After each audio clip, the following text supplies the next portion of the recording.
since today onwards with the Dr. Bagla session, we are going to start with marketing. Okay, marketing is another very important function in an organization. So today's session will be handled by Dr. Bagla and his team.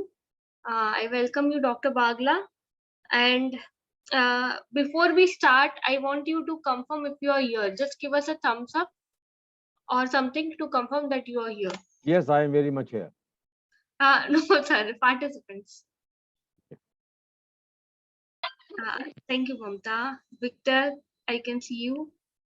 I'm Victor. Sorry? Victor. Victor, yeah, thank you. Okay. Raphael says he is here. I can see 10. Thank you. Thank you for confirming. Okay. Dr. Agla, we may start. Few others would be joining. Since it's just 11 or 2 minutes, everyone will be in. So we may start with the session. Okay, we start after 2 minutes, 3 minutes. Yeah.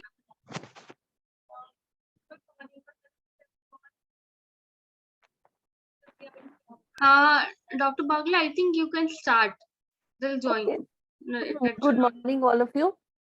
Before Dr. Bagla starts, the marketing team here would like to welcome all the participants of this course.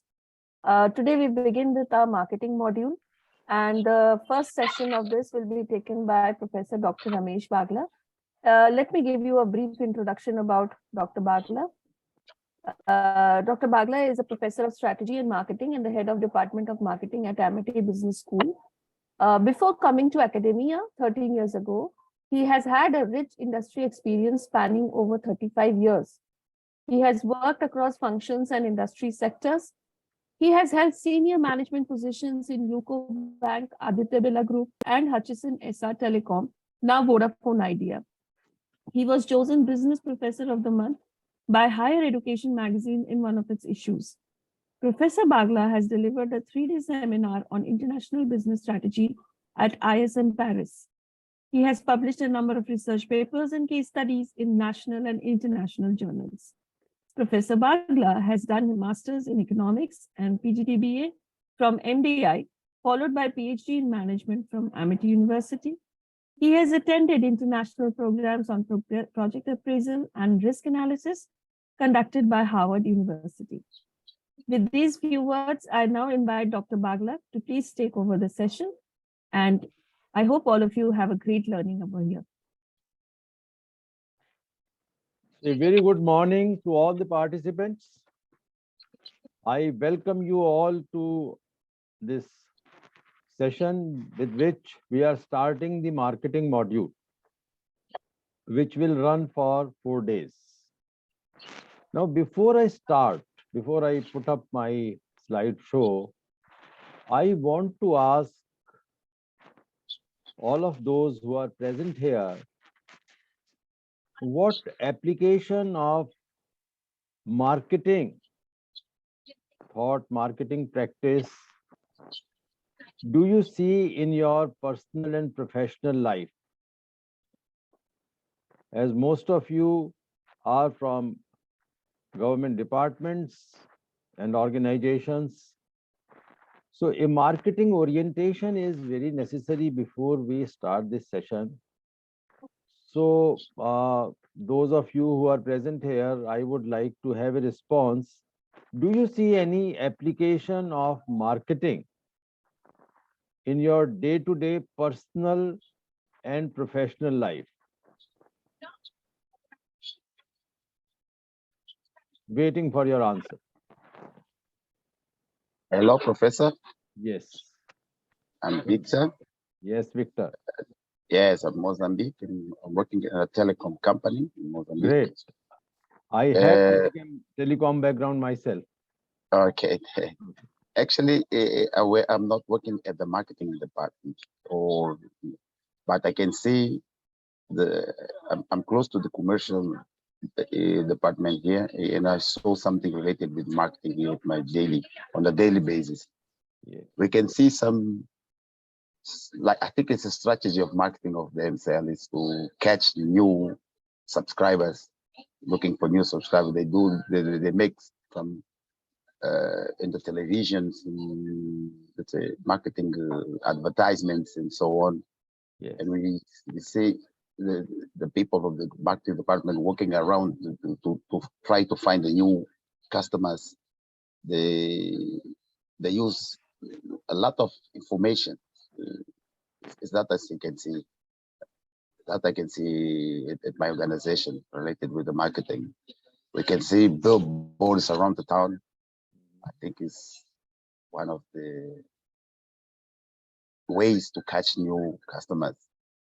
Fine. What I asked was, do you see any application of marketing in your own function or job that you are doing? In your personal life, do you see?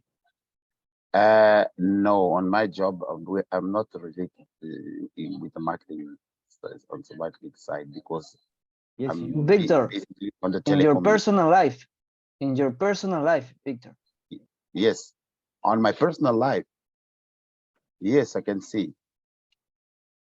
Yes, I saw a lot of marketing, let's say, strategies around the country here. I can see. Yeah. Yeah. all right. Maybe Professor, good morning. Maybe Good morning. he should need good morning. Yes. Sebastian Will is here. Maybe he needs like rephrasing the question. Okay. You answer then what application of marketing theory and practice, or I will rather say practices, will you see, do you see in your personal and professional life? You may not be, again, I will rephrase the question a little bit. You may not be involved directly in selling of any goods or services. You may not Yes. be involved in any marketing yourself. Yes. But May I, Professor? yes, sure, Mamta. Yeah. In my professional life, I am not directly involved in a marketing department, but as being the team member, I can see what kind of application I can just look at what kind of application applied by my organization. Now this scenario has changed. Now they use the digital marketing in my organization. Basically, that what kind of works going on, just like that they are using the Twitter, TikTok, all kind of that this kind of application nowadays applied in my organization regarding our works. Since it is the development sector works, there is no any selling of the any items or anything else. It's just advertise about our organization, what is going on in the community lab and all those things. So now they just earlier they used that's pamphlet and then hoarding board like this, but now the scenario has changed. They just come to the digital marketing nowadays. It comes under the professional. In my personal, what I observed that nowadays most of the people go through the online, the online purchase. This is the effect of the the digital marketing. Yes. When we open your the social media, the first there comes that the advertisement of their materials and all those things. So we come to know all the materials available in the market through the online. So now the scenario has changed for my personal life also, as well as my professional life too. Okay, good answer. Now I want to go a step further. What I wish to emphasize and impress upon you is marketing is absolutely essential. It is very much present in one form or the other in your personal and professional life, no matter what you are doing. Yeah. For example, right. right from the time you get up from the bed, marketing is touching you in one way or the other. Your morning cup of tea, for example. My question is, why have you chosen a particular brand of tea that you are having or coffee? It is because of the marketing Market. effort of the Yes. company that is selling tea or coffee. They have been able to impress, to convince you that this is the best coffee. or this is the best tea. Yeah. I will go a step further. In your personal life, all the time, you are selling an idea to your near and dear ones without realizing that you are actually marketing them. Yeah, doing the marketing. Yeah, that's right. Why do you feel that one of your kids is better in convincing you to do what he wants to do or she wants to do? Because they know better marketing. So marketing is there in all facets of life. It is all encompassing. So I wish that all of you start learning from this module and sessions that are there with this backdrop in your mind, that no matter what you are doing, no matter what is your job, you may not see the direct application of marketing in your professional life, but in a department that you are working in, it is not working in a silo or in isolation.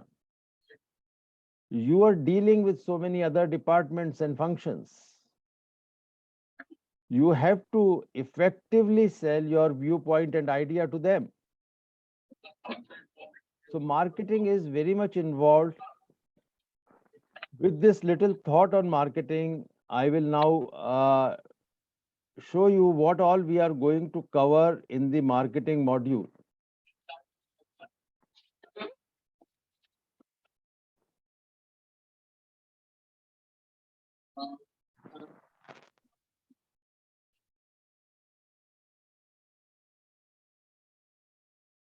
Can you see the slide? Hello, yes or Yeah, no? yes. Yes, yes, we can It's see. visible. Okay. So there we have kept the topics with a view that all that is necessary, all that can be covered in 4 days is there in this module. Now we're starting with day 1, which is today. So in this session, we are going to study the stages in the evolution of basic concepts of marketing, leading to present focus on modern marketing framework. That will be the highlight. Then we are going to discuss the emerging market paradigms and practices with a special focus on digital marketing. As Mamta just said, that digital marketing is there to going to affect your life in more than one ways. Then new orientation to marketing mix strategies. Traditionally, we have had 4 P's in the marketing mix. That is product, price, place, and promotion. Now, in the service marketing, we talk of 7 P's and then 9 P's, and then so many additions are there. So, what all additions are there in the marketing mix, and what is the modern outlook on the marketing mix strategies that we are going to discuss? And then finally, understanding consumers in a volatile environment. بس عليه الدنيا وانا فاتحه اقرا Hello, سجلني نمبر كوا pardon me.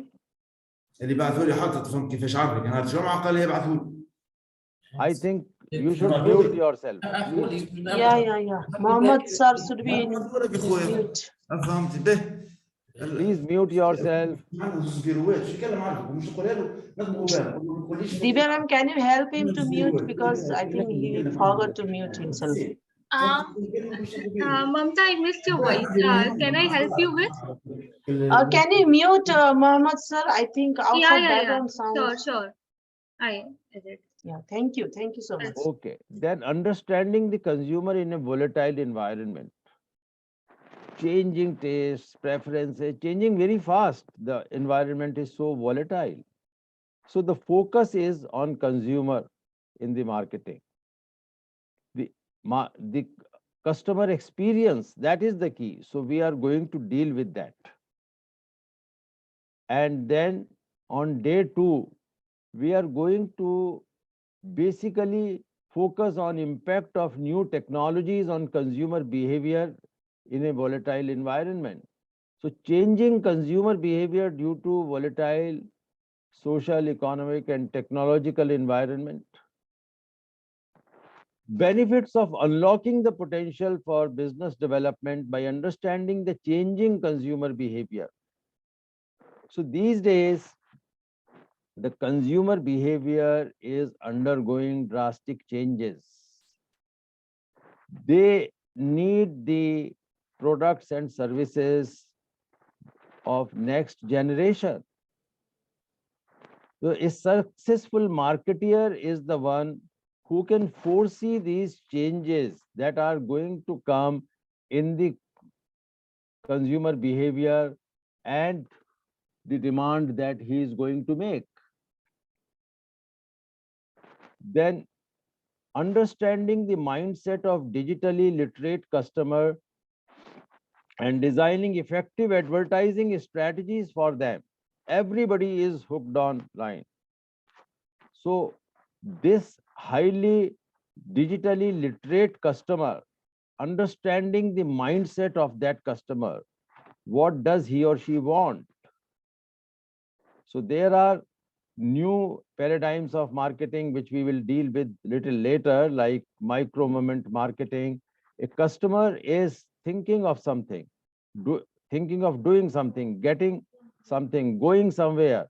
So how fast you can catch that customer to your product and services? That is a challenge. So this is very necessary that we understand the mindset of digitally literate customer. Then defining and measuring the advertising effectiveness. Now we have various media, diverse media through which we can advertise. So at the end of the day, we have to choose the media, we have to choose the message, we have to choose the copy that is most effective. So how do we measure the advertising effectiveness? That will be the last lecture on day 2. Then on day 3, we are going to focus on importance of sales and pricing for sustainable growth. So what roles sales function plays in sustainable growth? And the topics that we are going to cover on this date is importance of effective selling for revenue generation. Without sale, you cannot generate revenue. So how do we do our selling function? How do we organize it for maximization of revenue? And the second thing is importance of effective pricing strategy, because selling is highly dependent on the pricing, and pricing is a very delicate balance. You cannot charge more than what the customer is ready to pay.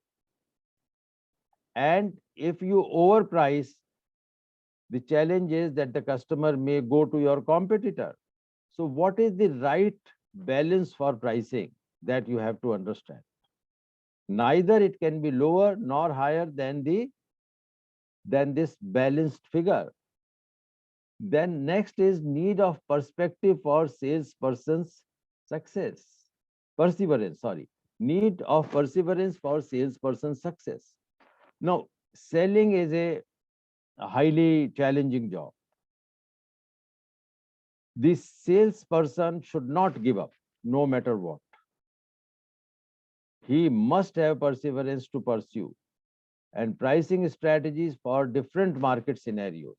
One pricing strategy may work in a particular marketing scenario and it may not work in the other marketing scenario.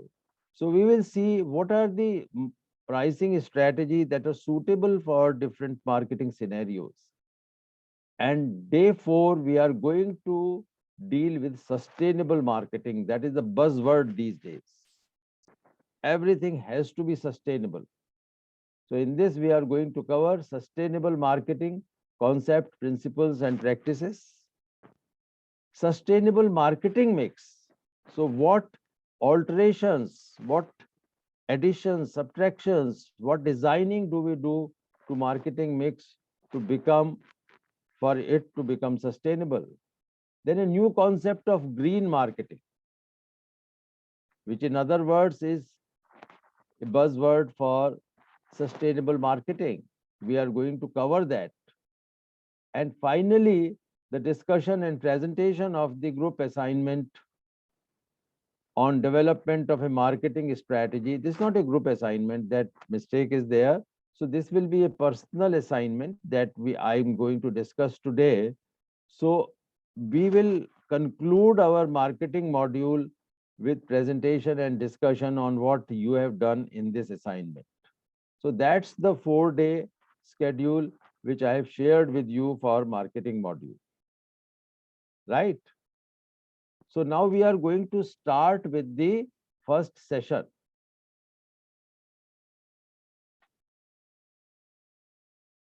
Do you have any questions about the coverage that I have just shared with you?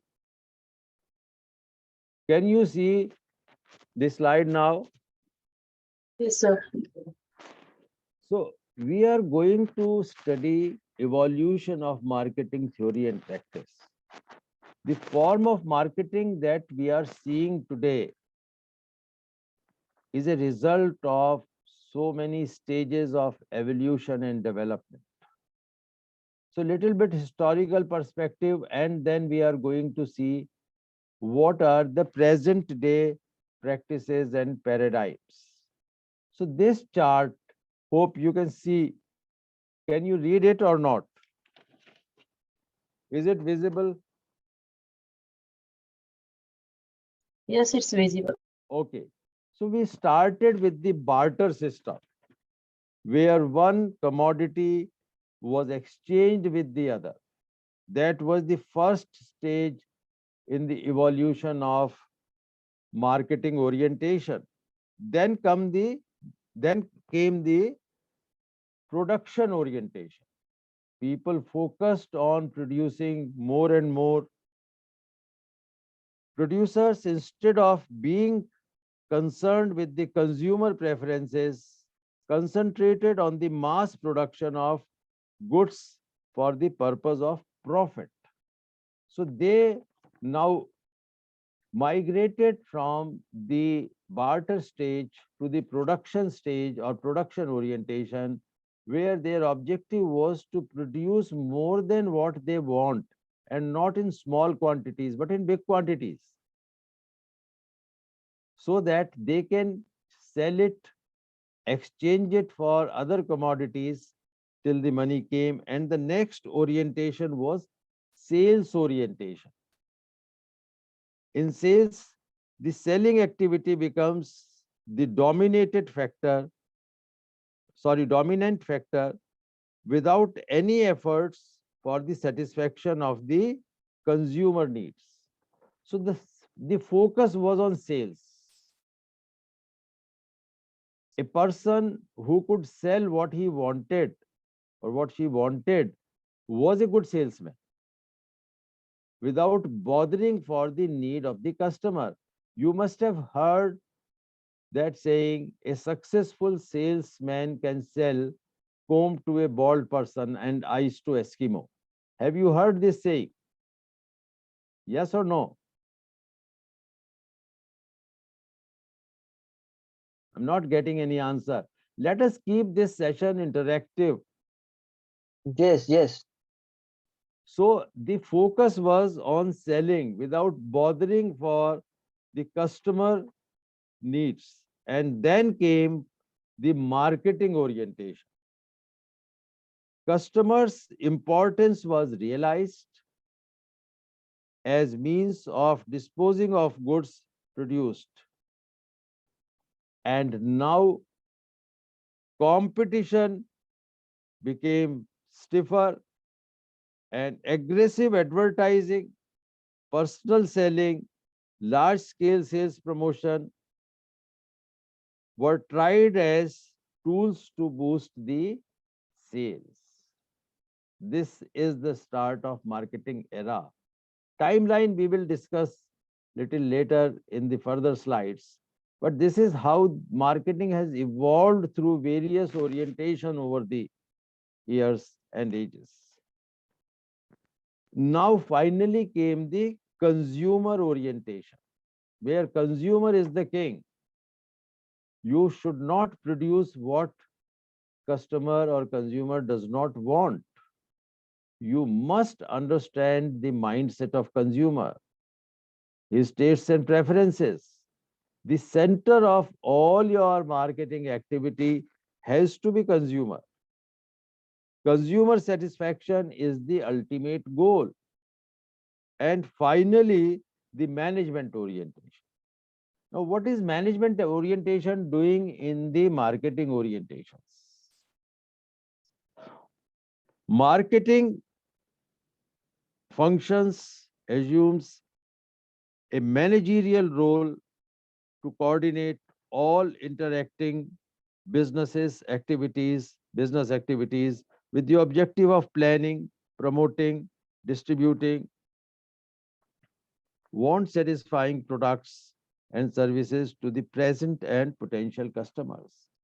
So the orientation tells us that in an organization, marketing is the most important function. It is the function that generates revenue, without which you cannot run the show. So marketing occupies the central place. You must have seen that most of the big successful companies around the world are being run by the CEOs who were earlier the CMOs, Chief Marketing Officers. So marketing has assumed the central place in the management of organizations. Now this shows various marketing phases and eras. So simple trade was the first era that you are seeing. It was pre-industrialization. And then came the production era from 1860s to 1920. We have just discussed this, that the focus was on production. Then came the sales era, which was from 1920s to 1940s. So I am giving you the timeline now. And then came the marketing department era, where a full-fledged marketing department was established. And marketing as an independent function was given the importance. That era is from 1940s to 1960s. And then marketing company era, 1960s to 1990s. And then relationship marketing era, where relationship marketing is the key. And in the present time, we are having various new marketing practices and paradigms which are ruling the scene. Now, we are going to discuss the important orientation philosophies. So from 1860s to 1930s, we have seen it was the production or product orientation philosophy. So the dictum was, good wine needs no push. If your product is good, it does not need marketing. That was the philosophy. So starting point was factory, and then focus was on product, and then finally the profits. That was the focus. And then sales orientation philosophy from 1930s to 1960s. Here the dictum is, goods are not bought but sold. Sales becomes important. As I said, a successful salesperson is the one who can sell whatever he or she wants. irrespective of the need of the customer. Are you there with me, participants? Please keep asking questions. Yes, Mamta. In sales orientation, there is no meaning of the, the quality, design, whatever, just anyhow the person No, who no, has given. there is very much focus on design and quality, because after all, you have to sell something. But the focus is entirely on selling and not the customer, what he wants or what she wants. I want to sell a comb. I am not bothered whether the buyer is going to use that comb or not. Anyhow, he has to sell that material. Anyhow, he has to sell. That is the difference. In the marketing era, you have to understand what kind of comb does the customer want. So here the starting point, and everything is oriented towards sales, as you are seeing. And then finally, customer orientation philosophy, which was 1960s to 1990s. So long range profit goals rather than quick sales. You can sell a comb to a bald person once, but there will be no repeat purchases. Are you understanding? So if you want profits, then there should be repeat purchases. It should be a sustainable thing, ongoing. So long range profit will not come from one-time sale or quick sales. It will be coming from repeat buying from the customer. And when will Yes. the repeat buying happen? And When they're satisfied, yeah. when they are satisfied. So that is the difference. Now, this is the social orientation philosophy. So where well-being of customers and society as a whole. So you are seeing these three circles: society, consumer, and company. They have to be in sync. If your customer is happy, society is happy. And if they are happy, your company is making profit. So all these three entities have to be in sync for a company to make profits and to be successful, right? Now, there are two other classifications which we come across: micro marketing and macro marketing. So micro marketing is concerned with the company and not the aggregate, one particular company or organization. So comprises the strategies as formulated and implemented for product development, pricing, promotion, distribution, which ensure that the customer needs are satisfied to make the profit. As against that, macro marketing is societal or national point of view or the external view. So you are not concerned with one company only. Broader perspective of marketing by which a nation's resources are distributed among the people in order to achieve the ultimate goal of need satisfaction. The focus here is on the entire system rather than the activities of a single firm. So it benefits the society holistically. Could you please give one example of Okay, any sure. product which covers both micro marketing and macro marketing? Yes, sure. So if we focus on one cement unit or one cement brand. For example, in India, Ultratech is the leading cement brand, right? So Ultratech's marketing focus will be to maximize the sales of its product, which is Ultratech cement, right? But if we talk of the entire cement industry, which comprises of many factories and many brands, that will be the macro. So that is industry as a whole in a nation. Is it clear to you now?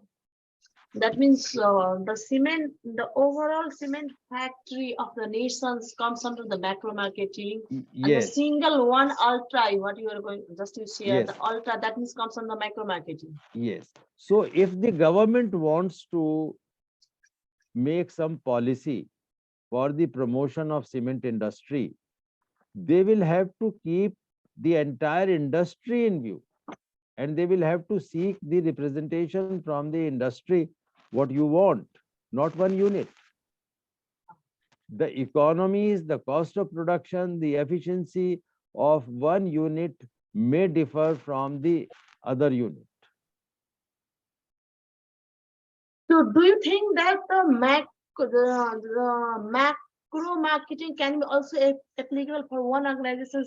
For example, the Yes, one organization have a diversified products, no? Just like you can take that the example of the Johnson or any others. yes, He has a diversified products. yes, So rather than to advertise, rather than to market one Johnson and Johnson baby cream, if he is advertising the overall whole Johnson company, that is the macro marketing for that company. no, or what? no, it is not, it is not. No. Macro marketing is societal or national. When a company is focusing on its product range, like Okay, you that gave the means example. this marketing can be done only by the the nation or Yes, government and yes, the yes. authorized one only.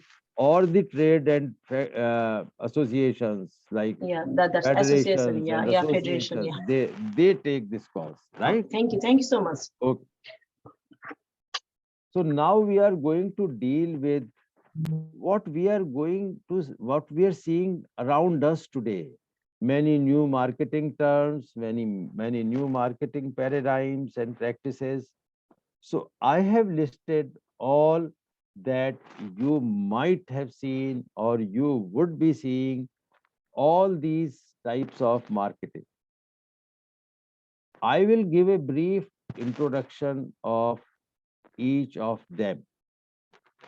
But the subsequent session, which will be taken by Dr. Sunitra Saha, she will be focusing on some of them which are relatively more important. For example, digital marketing, neuromarketing, experiential marketing, green marketing, and micro moment marketing. Nevertheless, I will give you a brief introduction, but I want this session now onwards to be more interactive. Mamta, thank you very much. You have been asking questions and it is helping Thank us you, in sir. fact, Yeah. We're here, the to get because we learn from each other. So definitely. all of you are experienced people and you can definitely add to my knowledge. So I would welcome your viewpoint. Please feel free to add, to react to what I'm saying.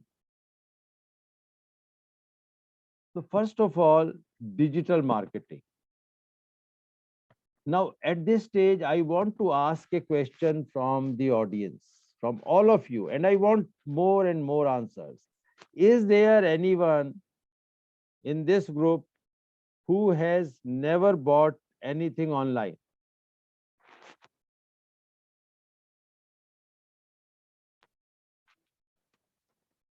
Come on. Please react that yes, we have bought online. I bought so many things. Now, my next question is, on an average, how many times do you do online buying in a week? That will differ from one person to other. And I would like to hear from all of you.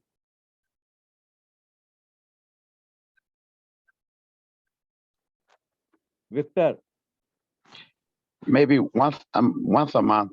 once a month. Yes, or twice a month. Okay. Now in the frame, I am seeing only two persons, Victor and Mamta. So there are other participants as well. And I would like to hear from each one of you. Mr. Jose Daniel, are you there? Yes, Professor. So how many times do you buy online in a week? I buy every day. Every day. Wow, great. I take a taxi, buy in the supermarket. Great. So that is the reach of digital marketing. You can start a small venture sitting anywhere in the world. You just make a website, go online, and the entire world is your market. So this has completely revolutionized the marketplace, the distribution.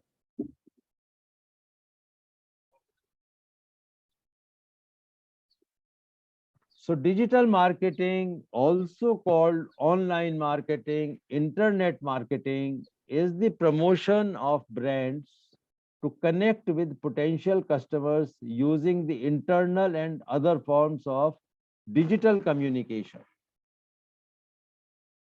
You open any social media site, you will be seeing many ads, many promotions. So how often do you buy products which are triggered by these online ads on social media?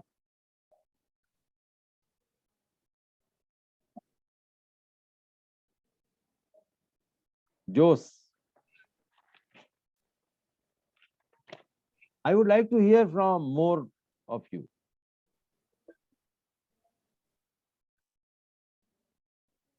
Mamta, how often have you bought products?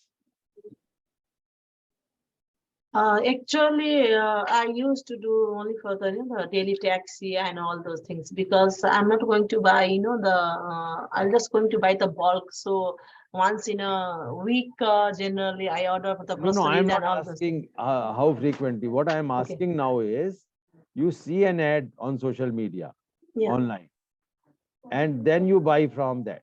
No, not exactly. After, the nowadays, only going through those social media advertisement and all those things, it is very difficult to trust. And, so that's why first I analyze whether that Okay. brand materials will going to be okay or not for me, then only.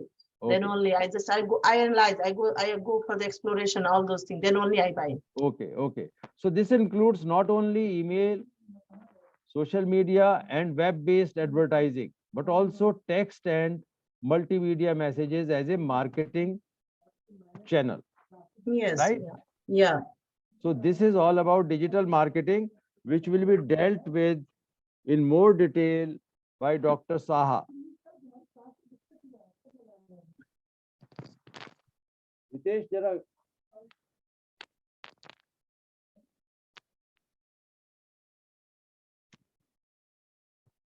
So the next is neuromarketing,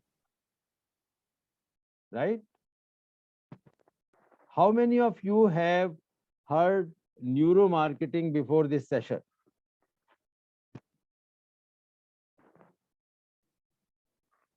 I didn't hear about this neuromarketing. This is first time I'm hearing about neuromarketing. Okay.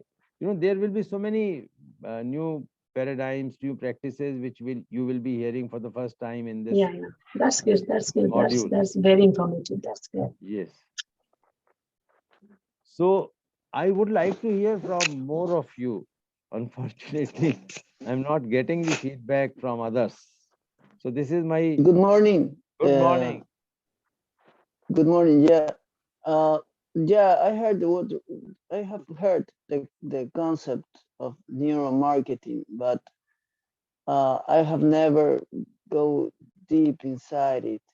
For Okay. example, here in Latin America, we have a famous guru. I don't know if you have heard of it, Jürgen Klarich. Yes.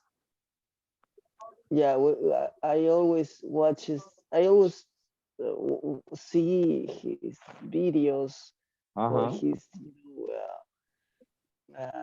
meetings and classes and projects and programs, etc., on YouTube. But I have never been, like interested enough to to click on them or anything to get to know more about it. But yeah, I have heard the concept. Okay. Now, after this particular program and after this module, I am sure your interest will grow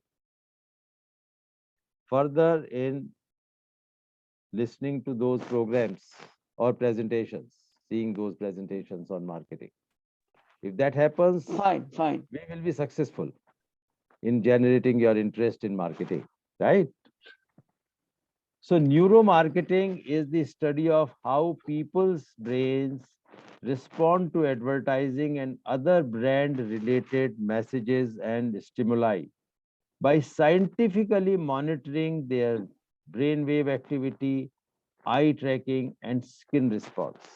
This may sound highly technical, but companies are doing this. For example, when a customer enters a retail store, his eye movement may tell you which is the shelf that is attracting him or her the most.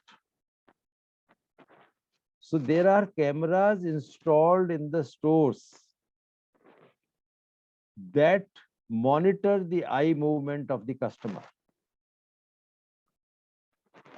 So this form of marketing basically tries to find out what appeals to the senses of the customer better than the other things. What kind of advertising catches his or her eye? What kind of messages attract the attention? So there may be changes in the eye movement, there may be changes even, by way of, goosebumps or some other changes in the skin. So based on these findings, then the marketeers make their campaigns so that more and more customers are impacted, are attracted by their marketing campaigns. Clear? Now the next marketing practice that or paradigm we are going to deal with, experiential marketing.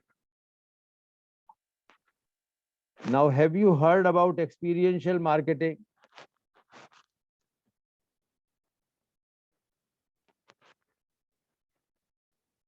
Victor, have you heard about experience? Yes. Experimental marketing? No, I didn't hear about that. No. And Jose, have you heard No, about I have never, Professor. Okay. So what is experiential marketing? The concept now is, have you been to any experience center? Now the companies are opening the experience center. For example, a furnishing brand, a window brand.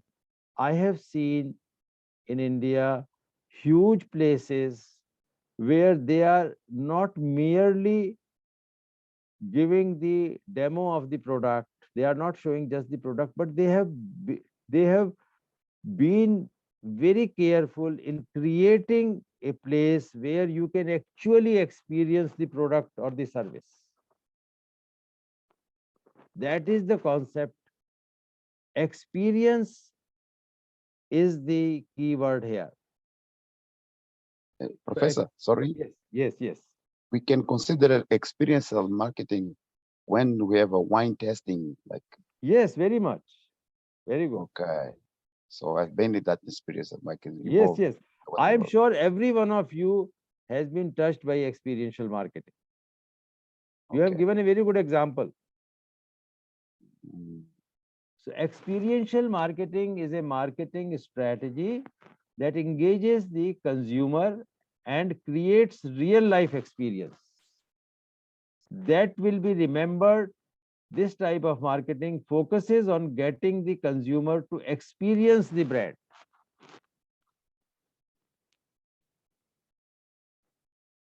How does a particular product feel? How does it look? You see, these days, if any one of you has seen, so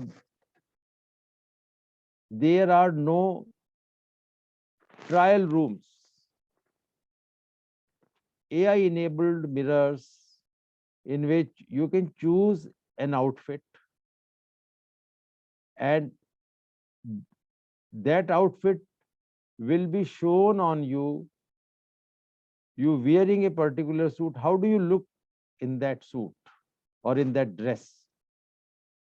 And then seeing 5 different alternatives, you can choose one without ever trying them. Part of experiential marketing.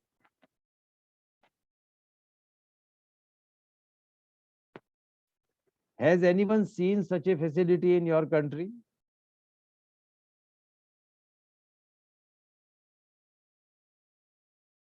yes. So that is, now the marketeers are focusing on the customer experience, because that is what is going to drive the customer ultimately. So understand the customer needs, engage the customer, then measure his or her response, and then manage the marketing campaign. If you are seeing this graphic, so that is experiential marketing. The next is cause marketing. I am sure you must have seen some such ads.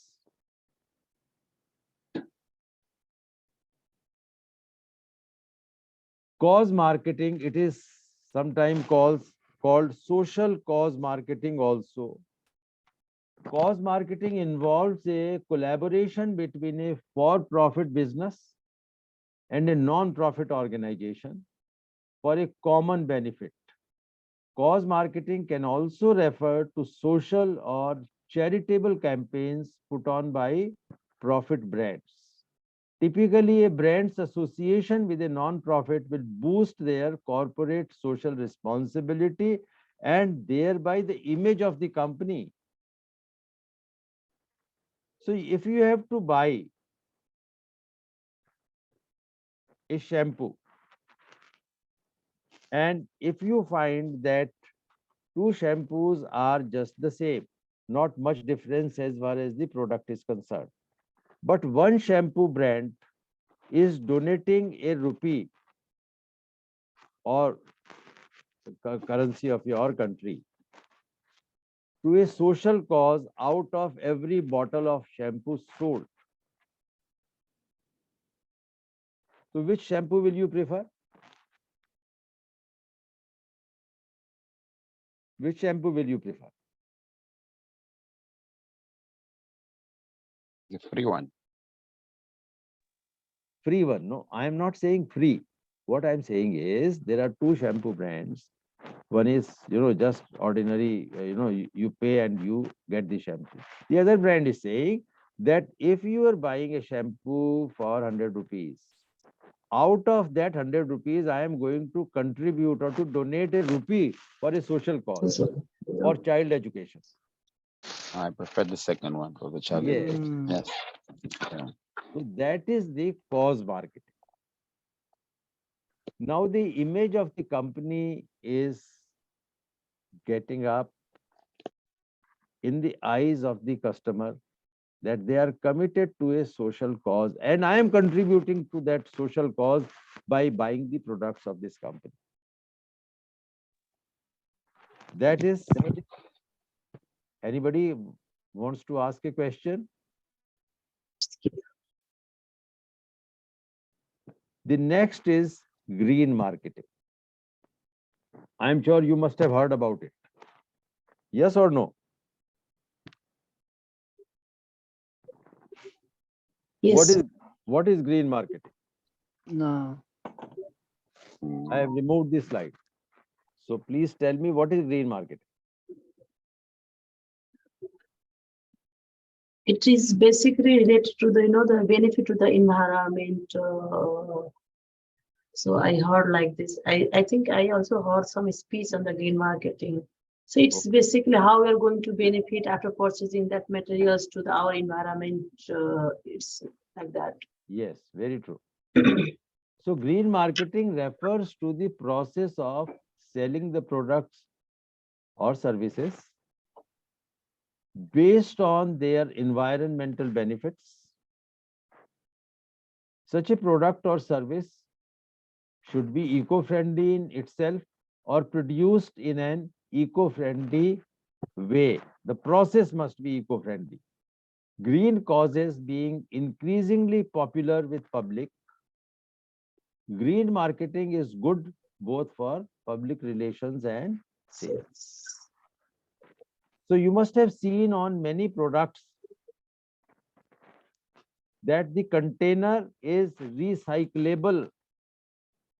So this is the part of the green marketing effort. It is not adding to the pollution. It can be fully recycled. So that is the part. You are seeing this ad of IKEA. So IKEA says that whatever we are making, we are not causing harm to the environment. And the products that we are providing are the green products. So they have shown a green room. Yeah.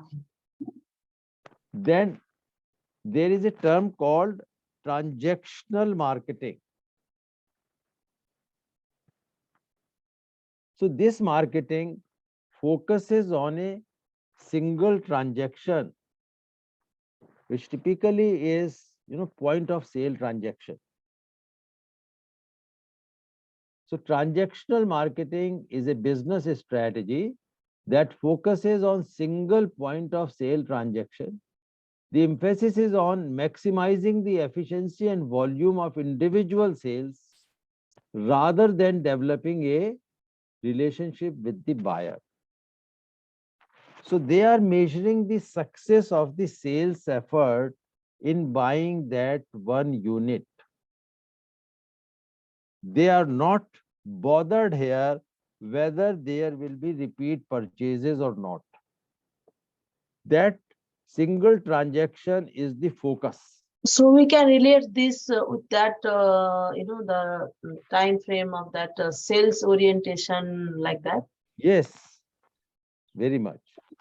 So they say that this individual's success, the salesman's success, will be measured if he is able to sell all the items.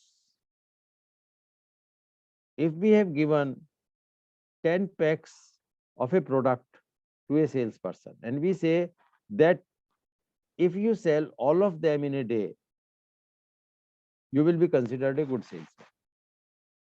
So his focus is selling those 10 packets to individual customers. He is not bothered about whether this customer will come back or not. So that single transaction is the focus of the selling effort. Is it clear to you? Yes. I think Sebastian raised his Yes. hands. Yes, Sebastian. Yes, Professor, I have a question about the green marketing. Yes, yes. Yeah, it is when an organizations tries to sell the product by uh, emphasizing Yes. some activity during the process that could benefit the environment or a social cause, etc. No, here the social cause is not important. Here the environmental Oh, production, so only the environment. only the environment. For that, this Okay. cause marketing or social cause marketing will be the right approach. Okay. So But, we and my are, question is, yes, just to round up my question, should a company yes. must, in order to do this, should a company must have this embedded or mentioned in their values, or should it just do it to increase sales? That was my question. Maybe a little bit ethic, I don't know. No, no, you are fine. Your question is very relevant. So most of such companies, Sebastian, are mentioning that in their values. You are right, that they will do their best to protect the environment. And then they translate that value in their production process and in their products. They are committed for the protection of the environment.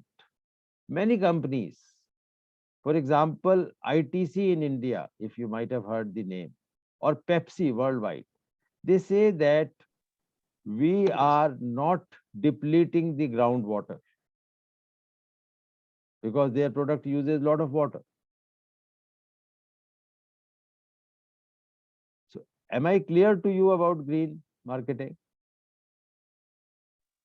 Yeah, for sure. That they translate these values Yes, into the process to make it happen. yes, very true. However, I have maybe some of the classmates have another experience, but some transnational companies, I Yes. don't know if they try to cheat their own values, but for example, they apply very well some policies for taking care of the environment in some countries that Yes, which have a very yes, a strict regulation, but in other countries they don't yes, apply that. yes. See, many companies, in fact, sell their products in the containers which are reusable, and people are ready to pay slightly more for such products and containers. That is the focus of green marketing, right? So, from transactional marketing to relationship marketing.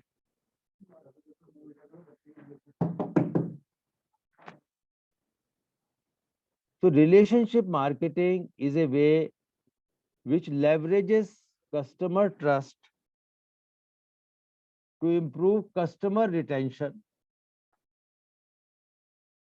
and drive hyper growth based on one-time acquisition. Having emerged at the forefront of modern day marketing, relationship marketing is more focused on customers as opposed to traditional marketing, which heavily focuses on prospects and new leads. I'll explain it to you. Relationship marketing says that acquisition cost of a customer is very high. So once we have acquired a customer, we must retain that customer, we must build a relationship with that customer so that he comes back to you again and again and does the repeat purchases. So that will save the acquisition cost of new customer. So a customer buying your product 3 times in a month is equal to acquiring 3 customers which will buy 1 time. Am I clear to you? So that is the concept of relationship marketing. You must have heard the term relationship manager in many service oriented organizations like the banks, insurance companies. So these companies are keeping relationship managers who focus on a chosen set of customers, number of customers, and they are in touch with those customers for any of their problems, queries, and questions.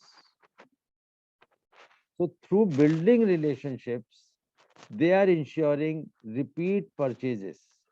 They are retaining the customer through relationship. And that is why a term called CRM, which all of you must have heard, customer relationship management. It has gained momentum and companies are buying very sophisticated software for CRM, gathering the information about the customer, figuring out what does the customer want, what kind of products the customer may be interested in. All these functions are performed by these softwares. But nothing can be replaced for the personal touch. You may install a software, but if the personal touch is lost, then the true relationship marketing cannot happen. That can happen through personal touch only, right? So next is undercover marketing or stealth marketing, a very interesting thing.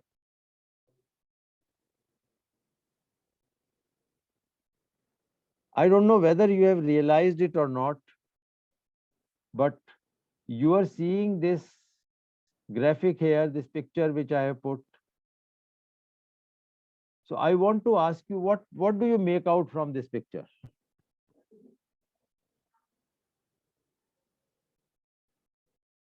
I'm not going to explain the undercover marketing to you before that. Now tell me, what do you make out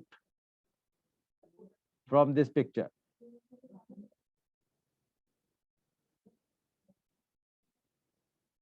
Mamta. I'm just thinking about this picture. Yeah, there is a two, that one that is on ice cream, and under that ice cream there is a something is. So basically, it's a two product, one ice cream, and then the hidden product is there. What is that? Can you read that? It's not visible, not properly visible. What is the exact? Do not. There is a little. It's a calm, no, right? Like this or what? I don't know, but. You see, basically, this is the undercover marketing for a product that is not ice cream. The product that is stick, it has an ad for something. Yes, that there is a written something, there is a brand name also that is there- sticks. Yeah, There is a Colgate toothpaste. yeah, that is not visible, but Yeah, that is not visible. So undercover marketing or stealth marketing is a marketing strategy which assists the companies to market their products in a hidden way. That is why it is called undercover or stealth. This doesn't allow the customer to realize that the play is marketing strategy, the ploy is marketing strategy. Using unconventional tactics, the product is marketed and advertised in a less obvious manner. So it is not a direct ad of that product. So when you finish the ice cream, you realize, oh, what they are going to do, what they are trying to do is introduce me to this product. Then next is the influencer marketing. We are all being subjected to influencer marketing. So what is influencer marketing? It is a type of social media marketing that uses endorsements and product mentions from influencers. Individuals who have a dedicated social following and are viewed as experts within their niche. Influencer marketing works because of the high amount of trust that social influencers have built up for their following. So companies are paying to these influencers for putting up blogs about their products, for giving feedbacks, for arranging likes. So you are seeing in this picture, so she is the influencer and she is advertising a particular brand of cosmetic, which is eyeshadow. So influencer marketing in the era of digital marketing has become very, very effective way of influencing the customer, because they follow those influencers. If he or she is saying it is good, it has to be good. They know about the product. So these influencers also build their reputation by being very, very impartial to the products.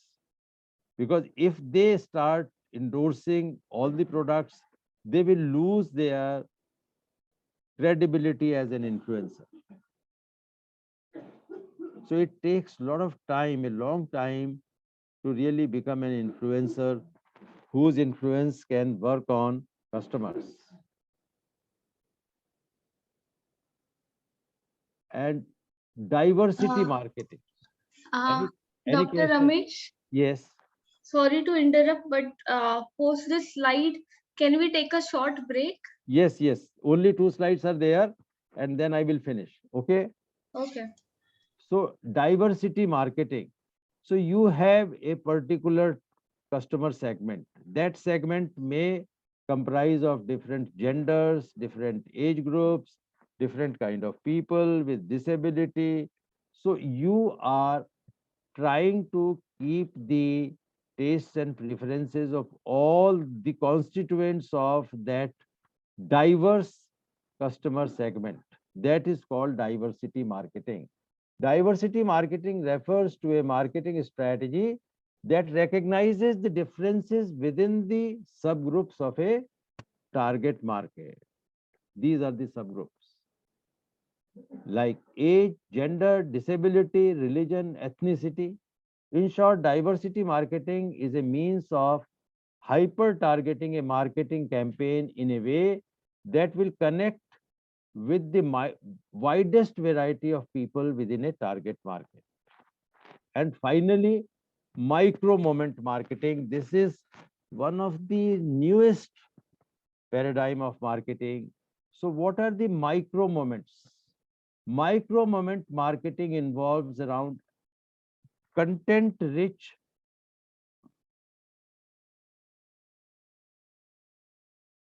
intent rich moments when users turn to a device like a tablet or a smartphone to act on a specific need.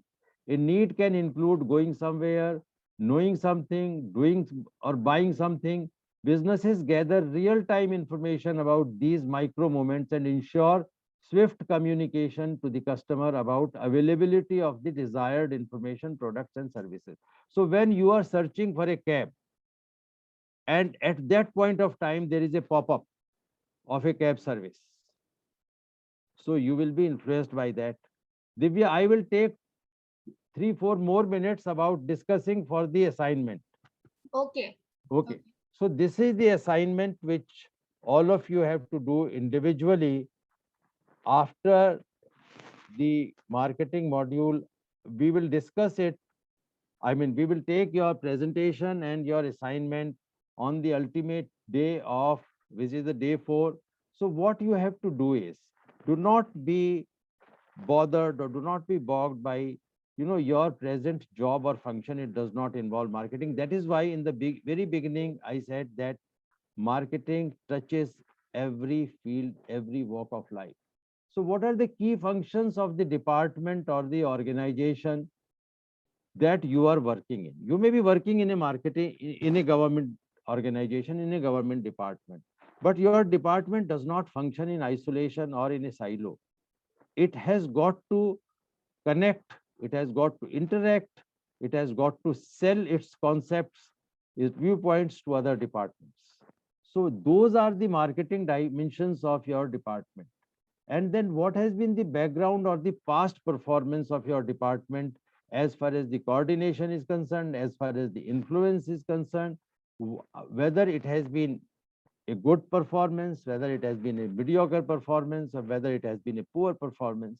You will start from there. Then factors impacting the past performance. Then you do an analysis why this performance has been so good or why this performance has not been so good. Based on that, each step is leading to the further step. Do the current environmental, internal and external analysis. So in the internal environment, you will have the SWOT of that particular organization, that particular department. And in the external environment, you have the political, economic, social, technological factors and their analysis. After that, the next stage will be application of marketing approach for improving the performance. Now, so far, you have not been having a marketing approach. All the strategies that will be discussed, that have been discussed so far, and then you will prepare the blueprint of the proposed marketing strategy for the improvement of the function, for the improvement of the functioning of your department. That is going to be the assignment which we will take after the 4th day, on the 4th day rather, and then some of you can make the presentations also. At random, we will ask to make the presentation. So all of you should be ready with the presentation. So this will comprise of a written document, a Word document, which you will submit along with a PPT, which we will request you to make on the last day of the marketing module. If there are any questions after this session, you can reach out to me. I can respond to you and we can take it forward. This is my email and you can contact me through Divya also. So this is the assignment which will be covering the marketing module, right? So with this, we finish this first session and the second session will be taken by Dr. Sunitra Saha. Sir, can we take a break? 5-minute break before the please. second one starts? Yes, please take the break. Okay, thank you. Mobin, can you help us with break slide? Okay, so participants, we resume back by 12:25, which is 5 minutes by now. Okay, let's take a short break.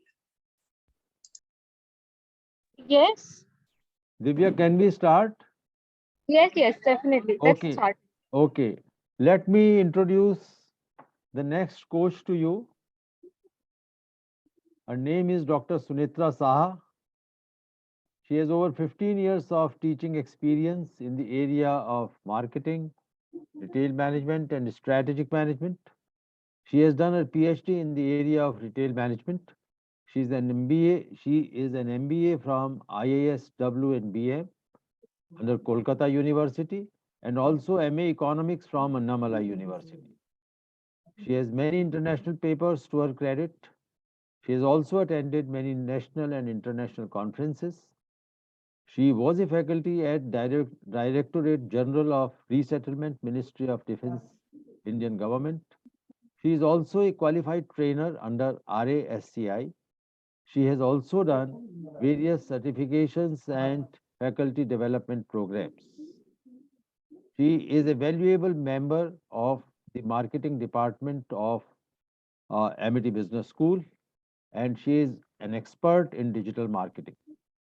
Over to you, Dr. Sunitra Saha. Thank you, sir. Thank you for your kind words of introduction. So welcome once again to all the participants. I hope you all can hear me clearly.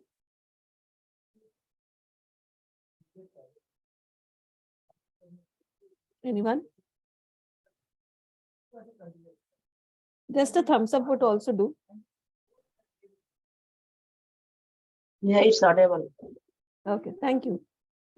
Right, so I was just, listening to the conversations that were happening in the last session, and I'm sure you have kind of undergone a whole focus now on how marketing is done, what are the changes that are coming across, what are the new methods that are being adopted by marketers across the globe.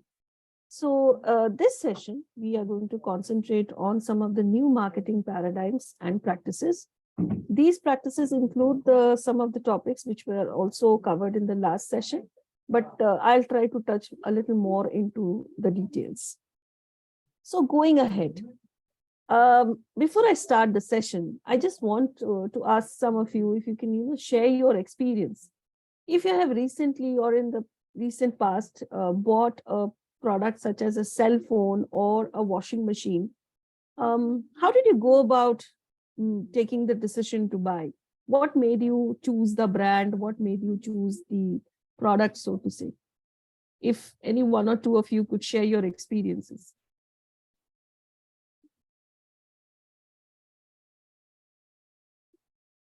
Yes, hello, doctor. Dr. Hello. Sunitra. Hello. Yes, yes. Say on the past 2 months, bought a phone, a cell phone, Mm-hmm. and I choose Samsung phone. Okay. Yeah, because they said that is a very nice phone, strong Mhm. phone. So that's why they took the decision to buy that one, the Samsung. Okay. And also, it has facilities. This operating system is an Android, and for Mhm. me, yeah, I use those things to choose the phone. One is that is the brand, the Mhm. name. The other one was the capacity of the phone, Mhm. and the other one it's it's the software The itself. software, right. Yes. So where did you get all this information from? Did you look at the internet? Did you look at certain, maybe websites to get information? Did you get the Yes. information on some kind of a social media platform? Yeah, I saw on the social media platforms, also the television, Mhm. also over the net, and then I did some comparison, but mostly I saw the campaigns using Right, that. right, Yeah. right. Anyone Yeah. else would like to share their experience? I guess people are not buying much then. Right. So what has changed over the past few years? What has really brought about a change? It is the way technology has integrated itself into our daily lives. Now, marketers too need to understand that since we are all technologically enabled by using the internet, there is a need here to focus on some of the changes that need to be incorporated in order to reach out to our customer, in order to brand ourselves in the minds of our customers, and of course, to drive them to take some action, which will, of course, benefit the business and allow them to meet their objectives. So some of the new paradigms that we are seeing here is the consumer today has the ability, and he also has an expectation to learn a lot about the brand, the organization, before he or she even wants to do any kind of business with it. Be it buying something, be it even recommending to a friend, or even trying the products. So consumer today's are we can say we are savvy customers, and as savvy customers, we want information. We want to know the brand. We want to know about the people's experience with the brand. We want to know what the brand is doing, what are the new things it's coming out with, what are the experiences that customers have had while using the brand.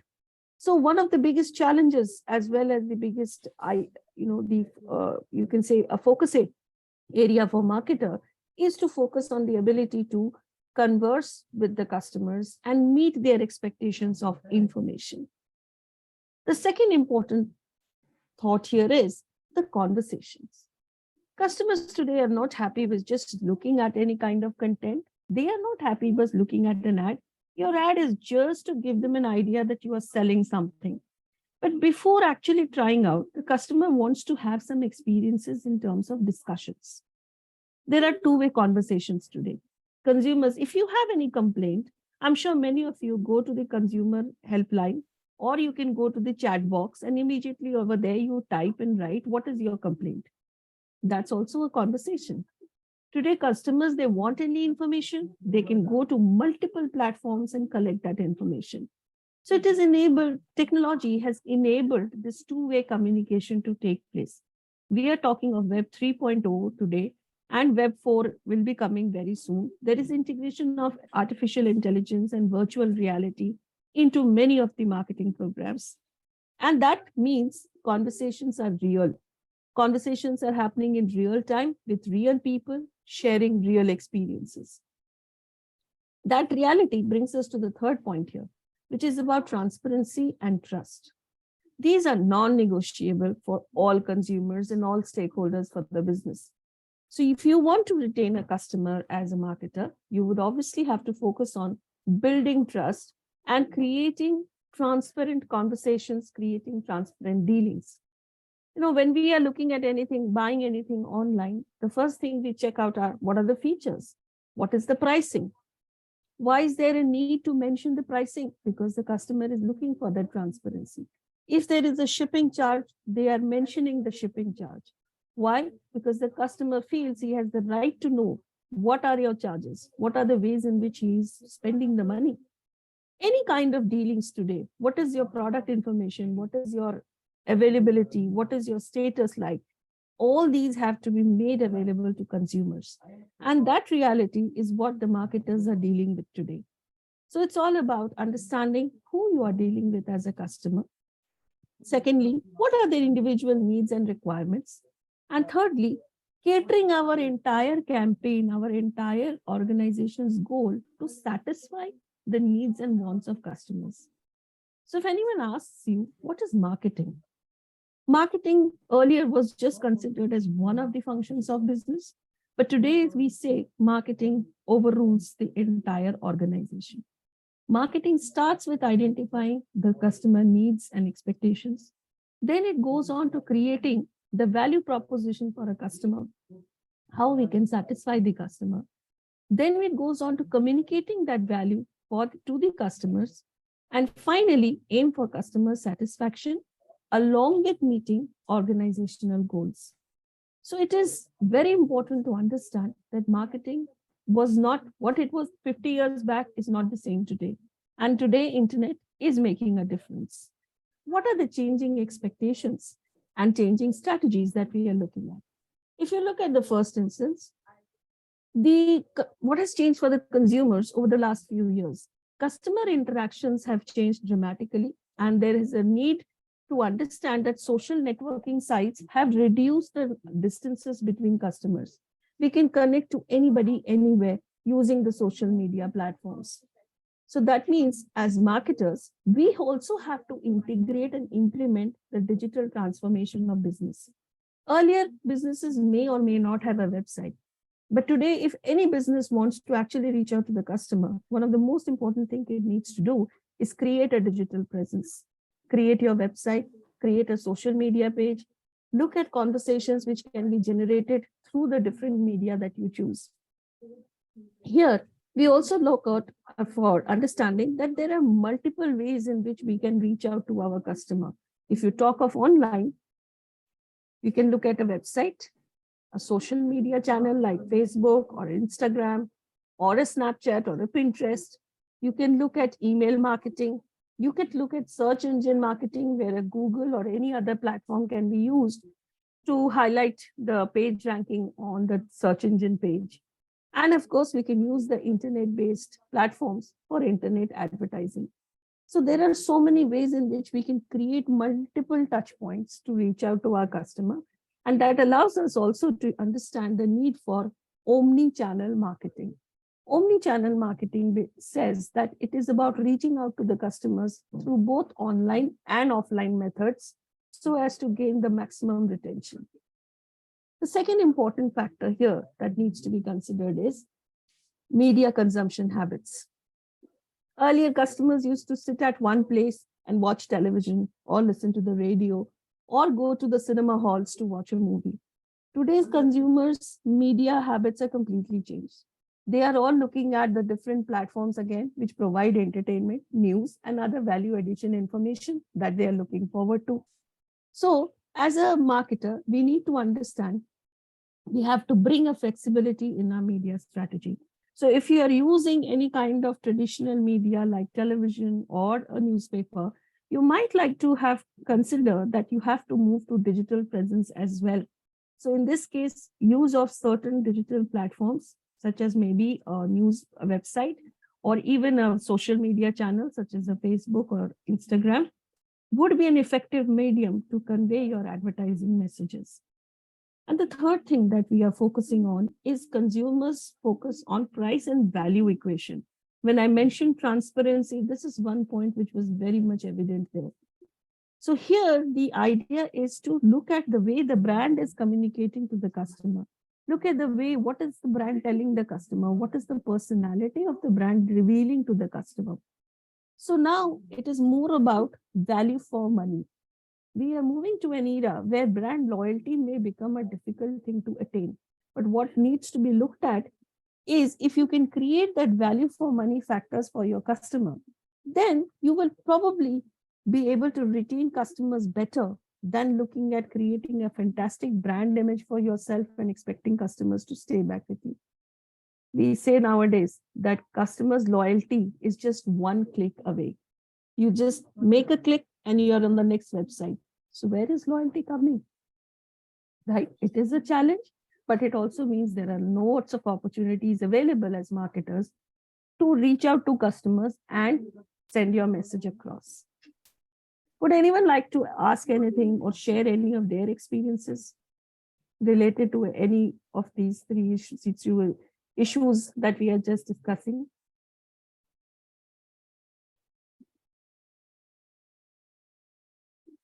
Kanmatin, you would like to say something?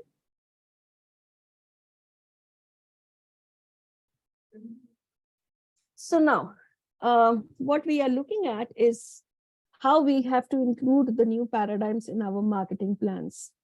So first of all, you need to include a plan to establish and maintain an excellent digital presence, a good landing page for the customer, a good visual appeal to the customer when they are coming to your website or when they're coming to your social media page.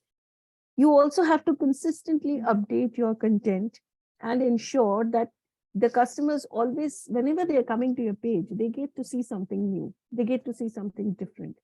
The more content and the more upgraded content you put, the more likely the customers will keep visiting your pages. And along with that, you also have to ensure that you're repeatedly reaching out to the customers through whichever media suitable for them. You also need to focus on customer engagement. Now, this is a very commonly used word today. What is meant by customer engagement? Any of you would like to say?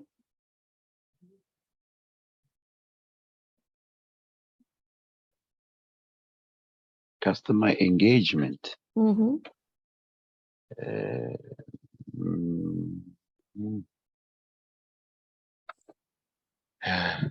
You can look at the sentence mentioned on the slide that will give you a hint. The second Yes. one. Yes. Mhm. Yes. Customer engagement. I think one customer or customer again repeat and repeat and retain customer loyalty to our product or our organization. trust in our organization. They engage again and again in our product, to our products, to our organization. I think so. Thank you. Okay. you. Anyone else would like to add on? We are talking about a digital presence here. Now, digitally, what is most empowering is the use of social media. Now, what happens if you have a social media page? The customer is easily able to type over there, send in their comments, send in their contents, and so on. This allows you to engage with the customer. So the idea here is to develop that much content or that kind of content which will allow the conversations to happen with customers. You can ask them to share their experiences. You can ask them their expectations. You can have contests, competitions, sorry, so on, just to ensure that the customer is able to carry on with the conversation with the brand. The better they are engaged with the brand, the more likely they will purchase from the brand. Okay, to keep customer closest to you.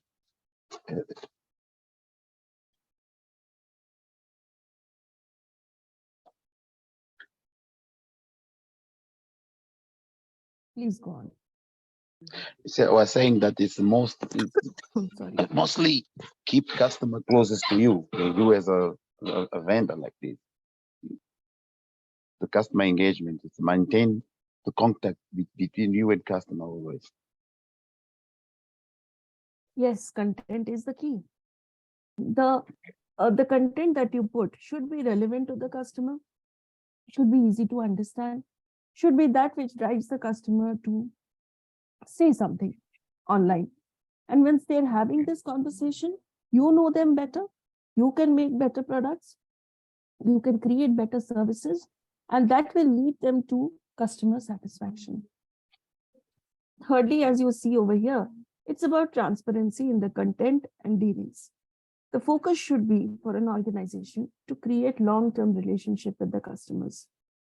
As Philip Kotler says in his book of Marketing 4.0, that now the focus of marketers is not for a one-time customer acquisition. It is focusing more on building customer relationship for a long time sustaining of the business. So if you think you want to sustain your business, you have to think of connecting with the customers and retaining them for as long as possible, right? So once again, let's revisit some of the topics that were covered in the previous session, but I'll take you a little deeper into it. Experiential marketing. It is about an experience that the brand can create for its customers, right? So it is, as it says here, it's a style of marketing which is dependent on providing a memorable and an innovative customer experience to the required customers, so that you can develop a long-term ties with them, emotional ties with those customers, in order to create better brand awareness. You can look at creating prospects and, of course, look at enduring customer loyalty. So it's about an experience which the customer gets when he or she first interacts with the brand.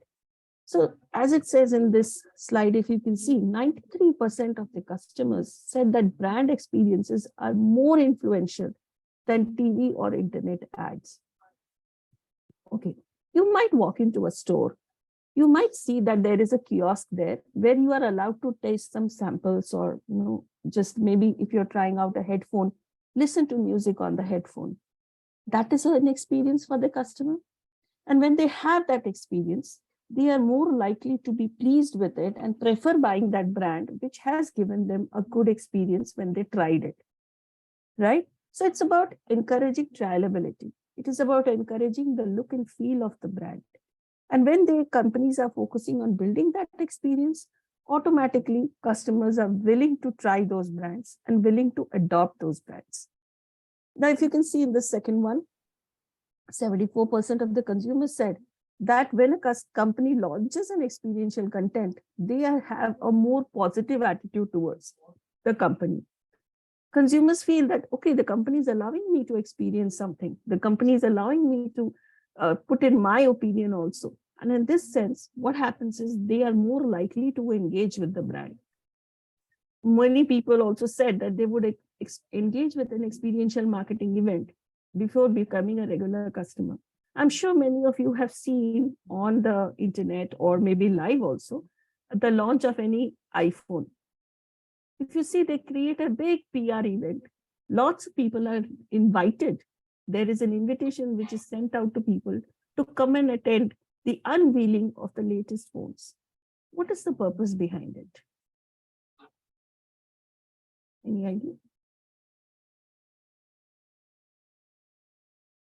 Sorry, can you repeat the question, please? My Doctor? question was that you may have seen on television or you may have experienced it yourself. Whenever Apple launches a new iPhone, they Mhm. create a huge event about it. They send people invitations to come and attend the unveiling of the new iPhones. So my Mhm. question is, why do you think you need to create that experience? How will it help the brand? Or how is it helping the brand? Mm, For getting return from our customer. Mhm. For getting return their experience from customer, Mhm. always because marketer need to carefully focus on the what customer needs and changing trends of the customer. So Mhm. customer experience is very important for marketing, Mhm. and then getting more profit for our organization. I think so. Right. Mamta, yes, please. Yes, you call the many peoples while you launching the new iPhone Mhm. support. So I'm quite confused here. Did you call them to know their experience about the iPhone, or just you to call them to know that say something about your new product? First, you make it clear it now, because I'm getting confused. You know, influencer marketing and experimental marketing. No. This Because is yeah, experiential marketing. This is not about influence. but in Influencer influencer we'll come marketing, to that. See, what is happening here is, as a company, I need to tell the customers about my brand and my product, right? yeah, Now, how do I give this message? I can put on an advertisement.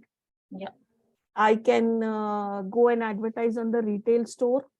All right, I can put on Yeah. my product there, give a demonstration to the customer. Yeah. How many customers will actually come to the store to see what the product is like? Now, you want them to go grand scale, right? In case of iPhone, I'm saying, you wanted to go grand scale. So what you did, you invited 1,000 people to come to a gallery or an arena or a hall. You unveiled the product there. You showcase the different things and the different features of the phone on a big screen, right? Now, what is happening? That customer, he is totally able to relate to the brand because of what he's seeing in front of him, that larger than life effect. And that makes them a part of the experience of what it would be to own that product once they see the demonstration in a larger than life scale. Right? So this is one way of experiential marketing. There are many ways of doing it. Right? Can you give another example of the experience marketing? Yeah, that's fine. Okay. That's yeah. It's another way of looking at it. You go to a store. Okay, there is a person standing there with a whole you can say gamut of dips with nachos and all, and he invites you to try out that. Even that is a part of experiential marketing. You go to a music store, there they allow you to try the music or try the speakers, the headphones. You can look at a television before you want to buy. Some brands even prefer to set up their own kiosk in a retail store so that the customer goes there, he sits on that chair and experiences what it would be like to watch the television of that company, what it would be like to have the home theater of that company. When you have that entire experience inside the store, it is more likely that if you have had a good experience, you would prefer to buy the brand. So we are moving from an era of just simple advertising to moving to more experience creating events so that the customer is likely to like you and buy from you. I think someone else also had raised his hand, Mohammed. Yes, yes, yes. Yes, yes, yes. Good morning or hello. Okay, yeah, good morning. Here in Tunisia, good morning. Okay, okay. Good and hello for all my friends. Professor, I don't Hello. hear. Hello, Doctor. I don't hear the finality of making a show with the launching of iPhone, Apple iPhone. For me, for me, the company, Apple company, want to show that it's the top of the brands in the market of cell phones. But I don't hear your explanation about the events. How did it become number one? If I can ask you this question. Hmm? How did it become number one? Apple became number one due to Steve Jobs, the show of Steve Jobs. See, there are many ways in which we become number one. Is it not so? And Yes. by creating a good amount of PR activities, you are actually able to reach out to your target customers. Apple does not need to target each and every customer. They know they have a special kind of customers, the premium customers, whom they are targeting. And for doing that, they know just an advertisement is only for information. But if you want them to buy an iPhone, then it is about an experience of owning an iPhone. And that can come when you are actually looking at it on a grand scale, when you see what the company is doing and you're able to relate to it. Most companies actually go for PR activities in terms of going to an exhibition or an exposition, right? Tech exhibition or tech exposition. But company like What Apple does it mean? does not do that. It does its own PR. PR activity, what does it mean? PR is public relations activity. Okay, it's a part of public relations, how I'm relating or how I'm conversing with my relevant people. All right, so this kind of an activity is somewhat an experience sharing activity. And if you've seen in the last slide, last part of the graphics that's mentioned here, the people who have experienced a good event here would likely purchase more from the brand than from watching any advertisement, so to say. Right? So it's about creating those experiences which will enable customers to relate to you, understand you, and then they will more likely buy from you. All right? Yeah. Another of these trends that Dr. Bagla has also discussed with you was about neuromarketing. Neuromarketing talks about describing how the advertising messages and how the advertising content actually creates neural or changes in our minds. All right? When we are looking at an ad, what is it that is affecting us? Right? When we look at any message that is coming from an organization, how does it affect our decision making? There is a science behind it. Okay, I'll tell you an example. In the retail store, you know, the most valuable shelves are at which height? In a retail store, when you go, the most valuable shelves are between the height of 3 feet from the ground to 5 feet from the ground. Now, you may ask me why. Why? Because that is our area of vision. And when we are looking at retailers or any brand which wants to sell through a retail store, that is the area they want to place their product in. Because what we generally pick up is what we see in front of us. And that is the line of vision which we are looking at. So it is a case of understanding where to place a product, what to say in an advertisement, how do you place the content in a different layout or in a different screen so as to get the best responses from the customers. Okay. Many of us, you know, we find, Hanji, please tell me. Okay, excuse me. In the real retail store. Pardon, I didn't get your question. If you can repeat it. In real retail store, not in digital. In most of the supermarkets, if you go to. The distance between distance from the ground to the height of 5 feet. So it is 3 feet to 5 feet. Okay, that is considered most valuable retail space. See, when we are going shopping, we don't go shopping like this, looking on the top, nor we go shopping looking like this, looking at the bottom. Our eyes we keep at a particular level. So that is why where they have done this analysis. They have done the analysis through understanding our line of visibility, right? And that enables them to know, okay, fine, this is where the customer looks. So this is where I will like to place my product. Yes. Another example could be you want to test whether you have made two kinds of advertisements. And now you want to test which of the advertisement has a better response. What you can do is show the advertisement to the so-called target group of customers, get a small set of people to come to your, let's say, place, and you show the advertisement, measure the response. You know, and responses can also be measured in terms of the dilation of the pupil, the heartbeat, the responsiveness of the customers, how they are looking at, you know, where they are scrolling down the screen. So you can look at this as neural messages. And based on these messages, you will try to create content, or you will do your product placement in such a manner that the customer is most likely to respond to you. Clear? So it's about understanding how the brain works. It's about understanding how our senses work. And that ways marketers are doing a good job about it. Now, this is a subject or this is something I have been teaching for the last quite a few years, a subject which has evolved in the last 10 years since I am teaching this, digital marketing. All of you probably have heard about it, are experiencing it in your daily lives. So this is an era which has changed the way marketers are looking in reaching out to customers. By the way, can I ask you, what is a customer, or who is a customer? It's a consumer. So what's the difference then? Is there a difference between a customer and a consumer? Yes, ma'am. The consumer is the ultimate end person who are going to use that the particular purchase things. A customer, Correct.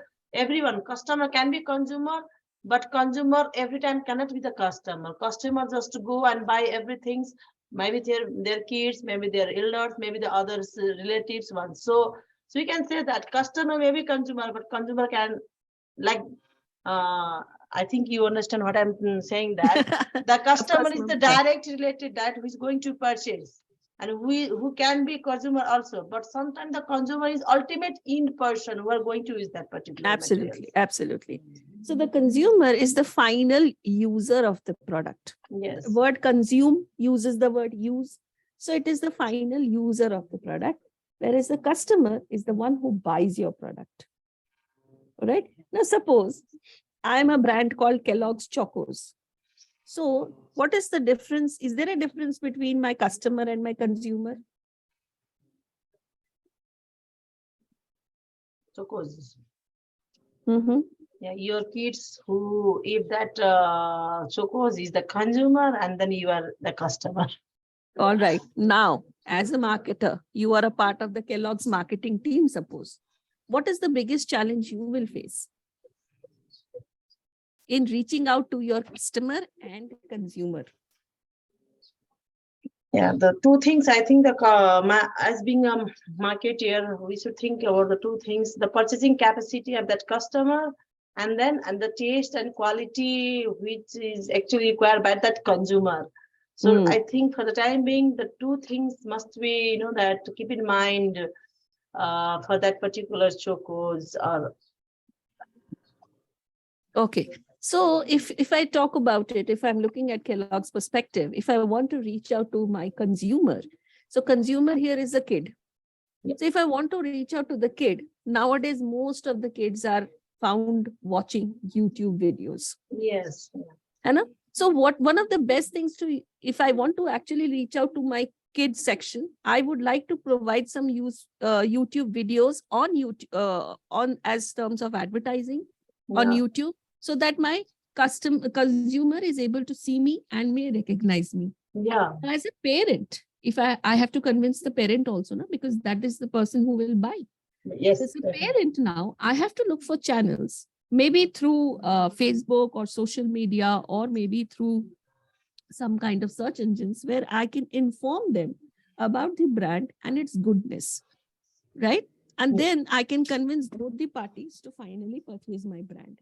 Now, digital marketing has many platforms into it.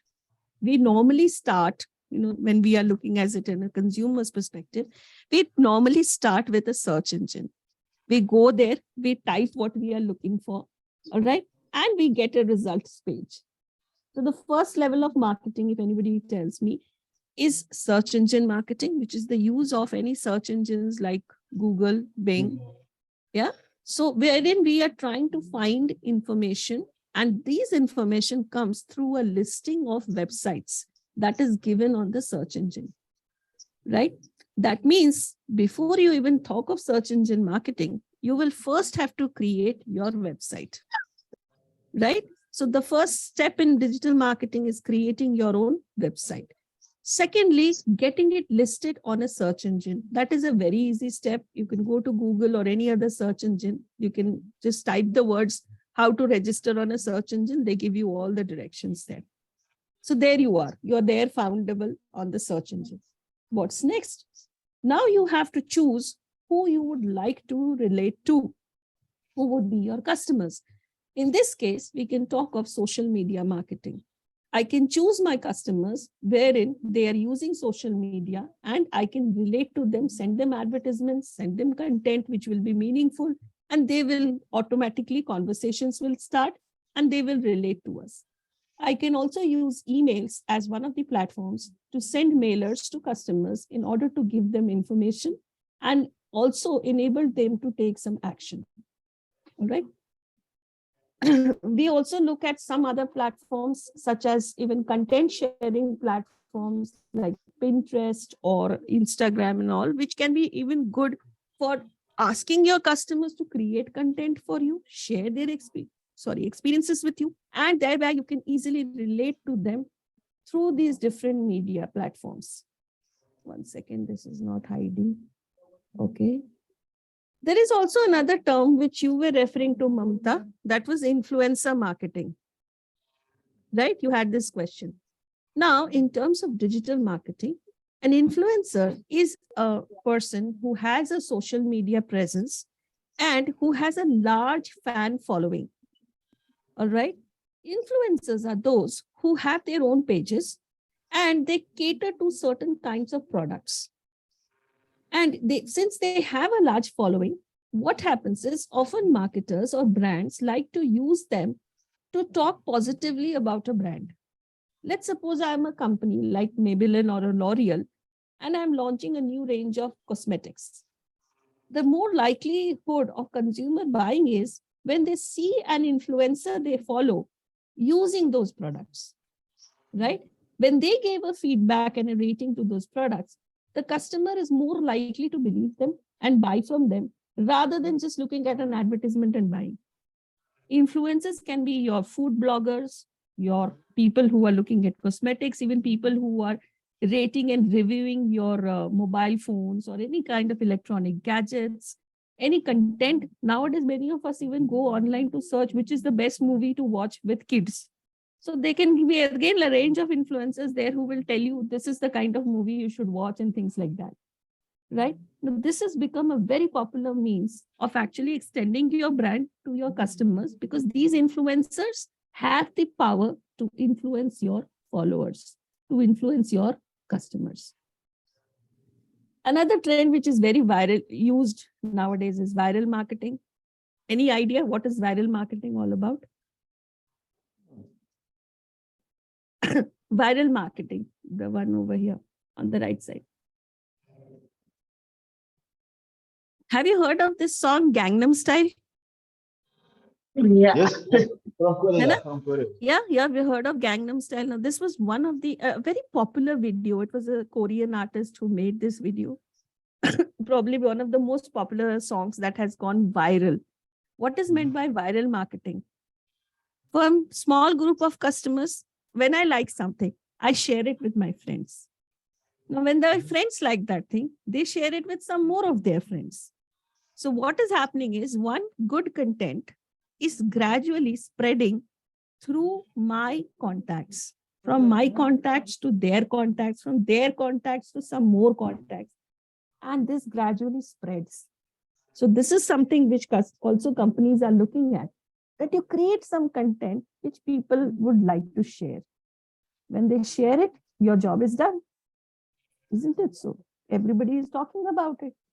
So this is also one of the latest trends which we are observing in terms of digital marketing. Mobile marketing, again, a growing field of experience here. Many customers now want personalized entertainment that is given rise to what we call as OTT platforms such as Amazon Prime or Netflix, because one of the biggest platforms they are using are mobile marketing. Today, radio and television, they have taken kind of a backseat. Backseat in the sense, they are good for creating your brand presence. Everybody can see the brand. But the major conversations that we have, it is online, right? If you talk of influencers, they are already, they get paid for doing your job for you. So that is also one of the ways, if you become an influencer someday, you will be also able to earn money through marketing for other brands, right? Okay, there's a lot to talk about in digital marketing, but I think there are some more. Yeah, tell me. Electronic billboard, what does it mean? Which one? Which one? Electronic billboards. Okay. Nowadays, a lot of billboards are being made, which is not static, but they have LED screens on them. So they kind of showcase small, video kind of ads on those billboards. And these billboards can be changed. You can, if you watch football matches, I'm sure, did you watch the World Cup? Yes, yes. Yes, you remember on the side of the field, they have these long banners which kept on changing the advertisement. Yes. Yeah, so they are electronic billboards. Oh, okay, okay. Yeah, so they kept changing. You can change the banners very easily there. So it is more acceptable in nowadays. Many companies can use the same space instead of only one company using that space. Okay. Yeah. Okay. Right. And paper by click. Until now, it's used this paper click by clicking the link. Many companies are using electronic banners. You can see them across highways and all that. They use this to draw the attention of customers. Okay. And the paper per click. Yes, yes. Pay-per-click is something like if you go to the search engine and there you see the list of the websites. All right. You click on it. When you click on it, the company whose website is mentioned will be paying the search engine for that click. Oh. This is a form of paid marketing. Okay. For example, if a website is referenced in Google when you click on these. But this will only happen in the first 4 or 5 instances that you see on the top. That is the place that they keep for paid advertising. And the rest of it, if you see on the Google, if you go to the search engine, they will write on the side sponsored or ad. That tells you this is a sponsored, means when you are clicking on the link, then Google will get paid. Okay. All right. And if you want to look at, if you see on the bottom of the page, you will find they do not have those words. That means you don't have to pay. Google doesn't get any payment for that ranking. Okay. The first half usually is paid and bottom half not paid. Okay. And content marketing is a blog. Content marketing is like any platform you do, but it is more about creating, let's say, video content, written content, or audio content, which makes the consumers sit and watch or sit and read, sit and learn about the company. So it's, when we talk of customer engagement, this is a tool which is used for better customer engagement. All right. Any other questions? Victor, you're feeling sleepy? I'm okay. I'm listening very well. I'm okay. Okay. Thank you. Professor, okay, excuse me. Yes, Joseph. I have a questions about the viral marketing. The viral marketing is in the in the picture or the video, or is the advertising with the, Which one you're saying? my question is about the viral marketing. Viral, it's viral marketing. Viral Yeah. marketing. Huh. Yeah. The marketing is inside the picture or the video, or is with the picture or the video? It can be viral marketing is usually video based because you need to have a content, or maybe it can be written content also. But if everybody, a lot of customers start liking it and sharing that content, then automatically it becomes viral, we say. Just like a virus increases its strength in our body by multiplicating. Here also, the idea is the customers, by sharing your content, will be multiplicating the content, and then it becomes covers many more customers. So mostly viral marketing, the tools that we use are video tools, video content, could be audio or written, but mostly video content.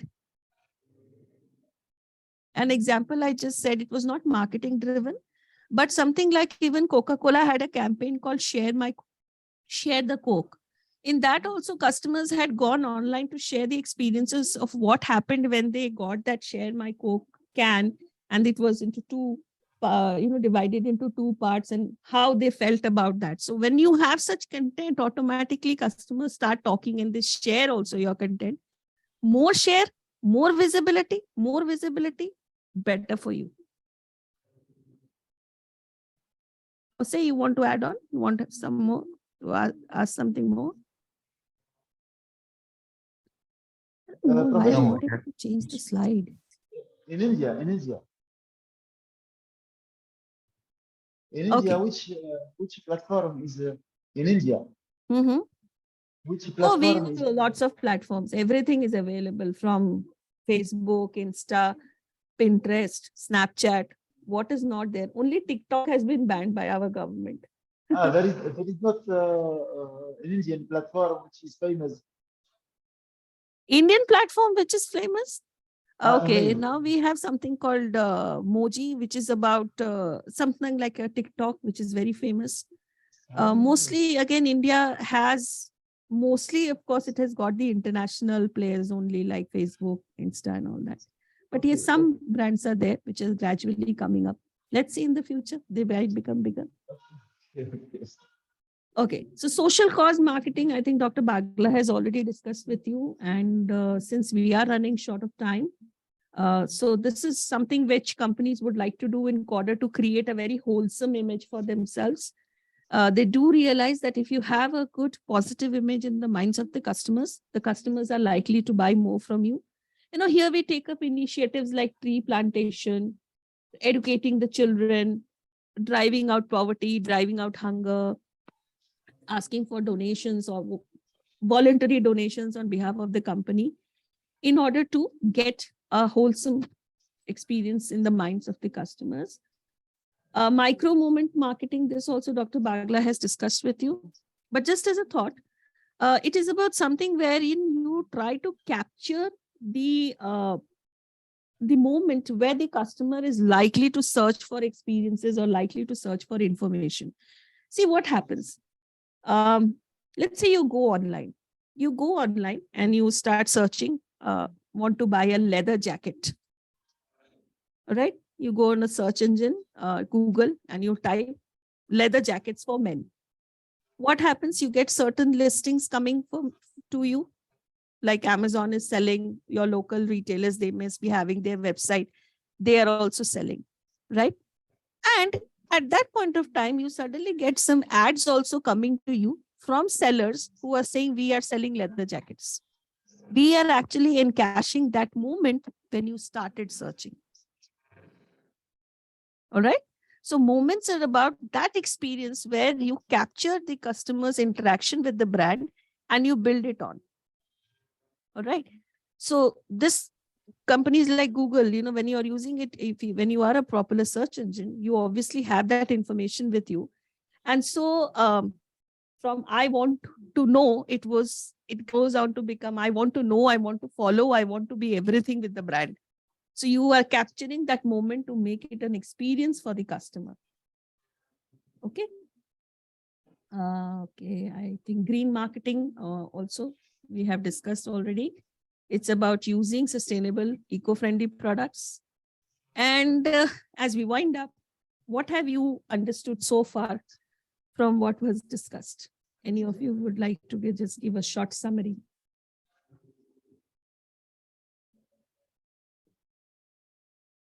Mamta, would you like to give us a short summary?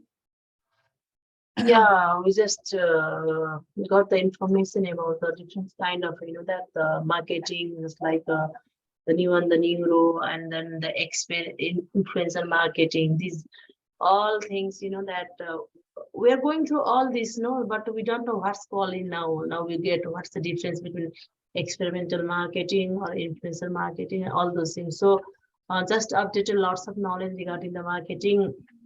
Okay. Which nowadays applicable in the organization. Absolutely.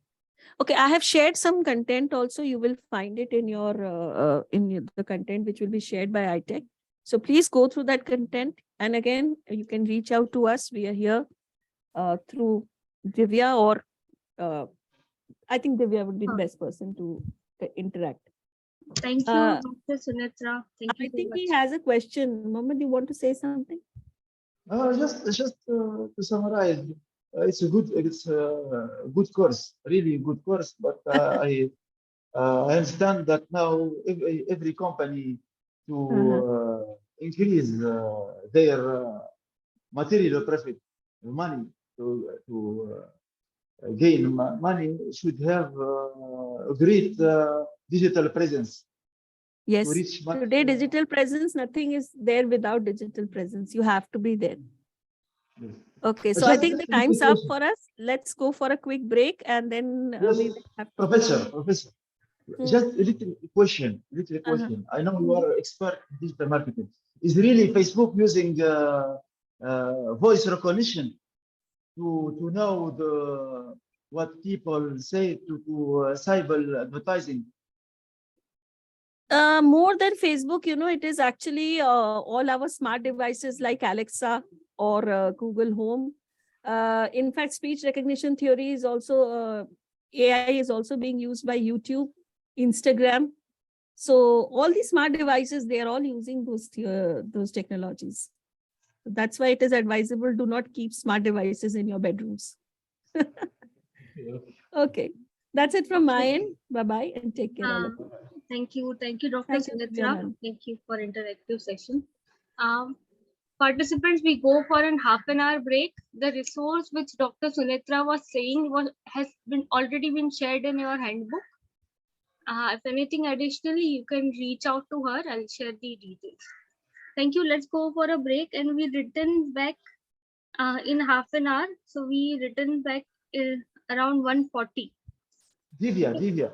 Excuse me. Yes, Mohammed. Please, can we have the presentation of the professor? Yes. As I said earlier, by the end of the week, I'll share all the presentations with you. Okay, and she said that there is digital contents about Contact details as well. Okay, thank you. This is very important, Mohammed. Thanks a lot. Thank you. Yeah. Let's go for it. Wow.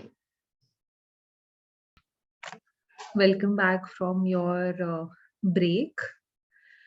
So Dr. Amit has joined us for the next session. Dr. Amit, I'll just take 2 minutes of your time. Participants, Dr. Ramesh Pagla had shared an assignment with you in an earlier session. So regarding that, we are sharing an article. You can consider it as a post-read. So this will help you in making the assignment shared by sir. We will also be sharing this article on your email. So I'll be sharing that in the chat. Over to you, Dr. Amit and Sunitra. Thank you. As a moderator for today's sessions, I once again welcome all the participants for the next session. This session will be taken by Dr. Amit Kumar Pandey. And as I read his profile, I'm really in awe. Dr. Amit Pandey received his master's degree in business administration from Jaipuria Institute of Management, diploma in intellectual property rights from World Intellectual Property Organization, and PhD from Mahatma Gandhi Kashi Vidyapith Varanasi.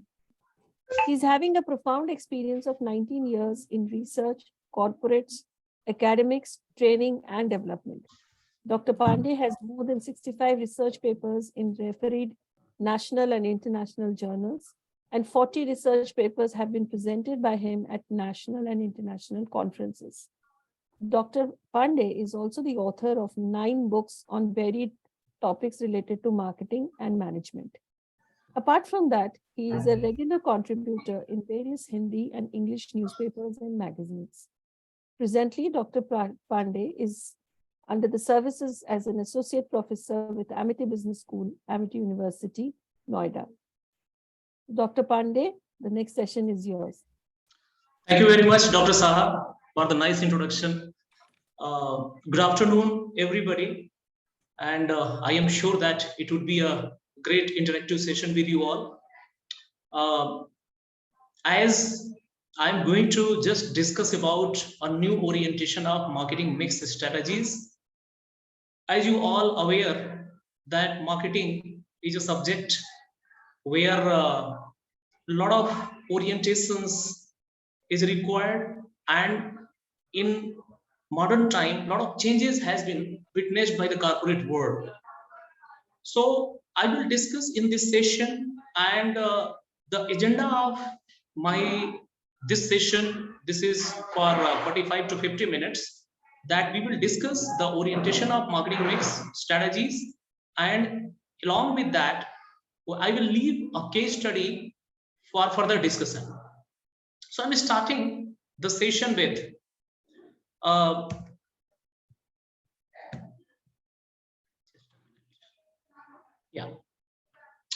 So when we are talking about marketing, my concepts are very clear. For one thing, that whatever corporate worlds are doing nowadays, they are moving around only 2 important functions. Whatever you are doing in corporate world, I mean, whatever businesses are doing, 2 important aspects are in the pivotal role. It is in center. One is marketing, another one is innovation. As a storyteller, usually I start my lecture with a story. So I would like to just tell you one incident which usually I share in my classes. I was somewhere where people were not aware about India. They asked a question to me, from where you are? I replied, I am from India. I was in a micro interior part of somewhere in the world. They asked me, where is India? Then I replied, I am from the country of Mahatma Gandhi. Oh, you are from the country of Gandhi. Great. So Gandhi, who is Gandhi? Gandhi is a great marketing tool of our country. This is the marketing tool of our country. Gandhi can be treated as a marketing tool of India. Before Honorable Prime Minister Narendra Modi resigned, yoga, it was the intellectual capital of India, was not worldwide known. But after joining the office, Narendra Modi marketed yoga across the world, and finally we are celebrating 21st June as World International Yoga Day. So I can, without any hesitation, I can say you that Mahatma Gandhi and Narendra Modi, whatever they did, that is they are the great marketing tool for this country. So whenever we are talking about marketing, marketing is having a lot of function which we will discuss during the lecture. But here, with these 2 stories, I am sure that you are able to understand the marketing. In your respective country, you are having some role models. They are not only role models, they are the marketing tool for their respective countries. Another important aspect is innovation. Whatever businesses are doing nowadays, everyone is moving around the concept of innovation. Every day we are doing innovation, and especially nowadays, technological innovation, which are the essential requirement of the time. So moving ahead, what exactly we are doing, what we will discuss in marketing mix. So before entering in the marketing mix, I would like to share with you how you can play with the mind of your customers, because there are two important terminology. One is customer, another one is consumer. So when we are talking about the customers, as a marketeer, how you can play with the mind of your customers. So I have taken 3 examples over here. One is Adidas. Adidas is a known brand in shoe manufacturing. So what Adidas is doing, that is a performance brand. So whatever advertisement you will see in your respective countries, in your state, wherever you will see, either this is a print media or video media, or whatever you are going to see, you will see they are promoting, that is a performance brand. Sony, the pioneer brand. Xerox, the research brand. So they have given a tagline, and by that way they are promoting their product, they are doing the marketing of their product. Just like that, you can see so many logos over here, like HP, Britax, Dyson, Stock, Sparrow. So many brands logo you are looking over here, and these are the great marketing tools for their own product. Moving ahead, we will see here, what is marketing orientation? Now I am going to enter in the key concept of my lecture.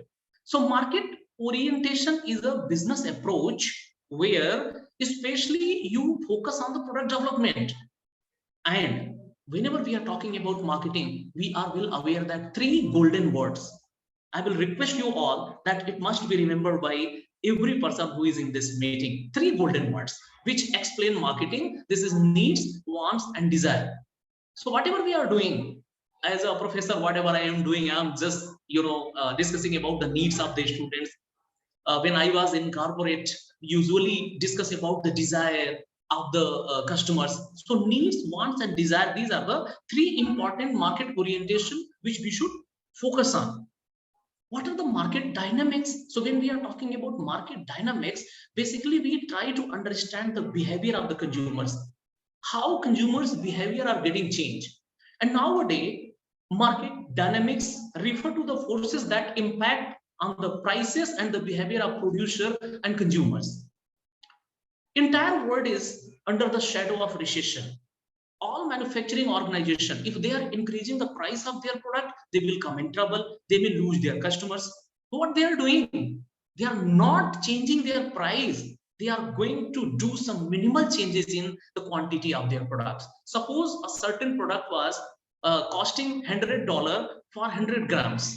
So what they're doing, their price is consistently $100 right now, but content from 100 grams, they are reducing it by 98 grams.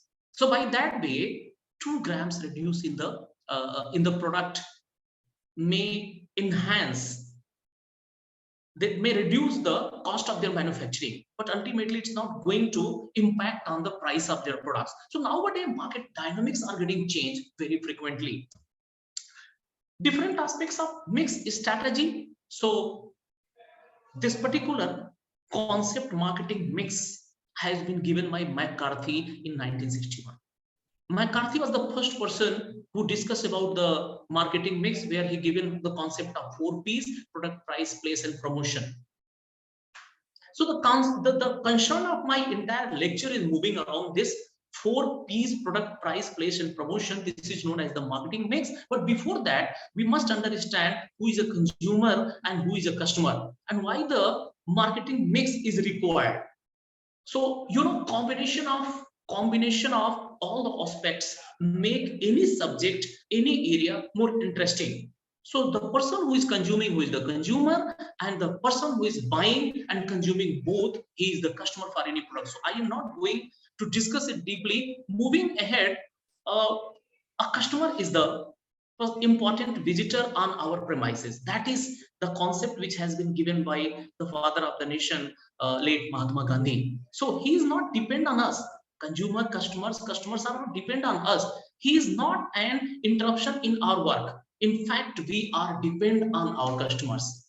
There was a time when business used the traditional concept of marketing, where I am sure that in coming sessions, people will discuss about the pyramid of the marketing, modern concept of marketing and traditional concept of marketing. So in this cutthroat competition world, we are living in a modern concept of marketing where we cannot adopt traditional concept of marketing. In traditional concept of marketing, before liberalization, privatization, and globalization, there was a time when you want to buy a scooter or a car, you have to put yourself in a waiting list. Like if you are going to willing a car today, then your car will deliver to you after 6 months. Now, if today you want a car, this car will be available at your doorstep by the particular car promotion company. So now the concept of Gandhi is going to, implement it in our country. And he told us that customers are not dependent on us. We are dependent on customers.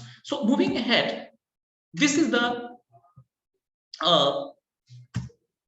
marketing versus selling. What is selling? What is marketing? So when we are talking about marketing, we are talking about selling. There are major differences between these two concepts. When we are talking about marketing, focus on consumers' need. And when we are talking about selling, because on my left side, that is the concept of marketing, on the right side, that is the concept of selling. So there is a huge difference between marketing and selling. And sometimes people are getting confused that either sales is the part of marketing or marketing is the part of sales. So let me tell you here, that is interdependent. But in nutshell, we can say that selling is the part of marketing, because marketing is a big umbrella. And under this umbrella, selling, CRM, product management, consumer behavior, these all things has been covered. So that is the basic differences between marketing and selling. This, I'm sure that our organizer will share the slides with you all.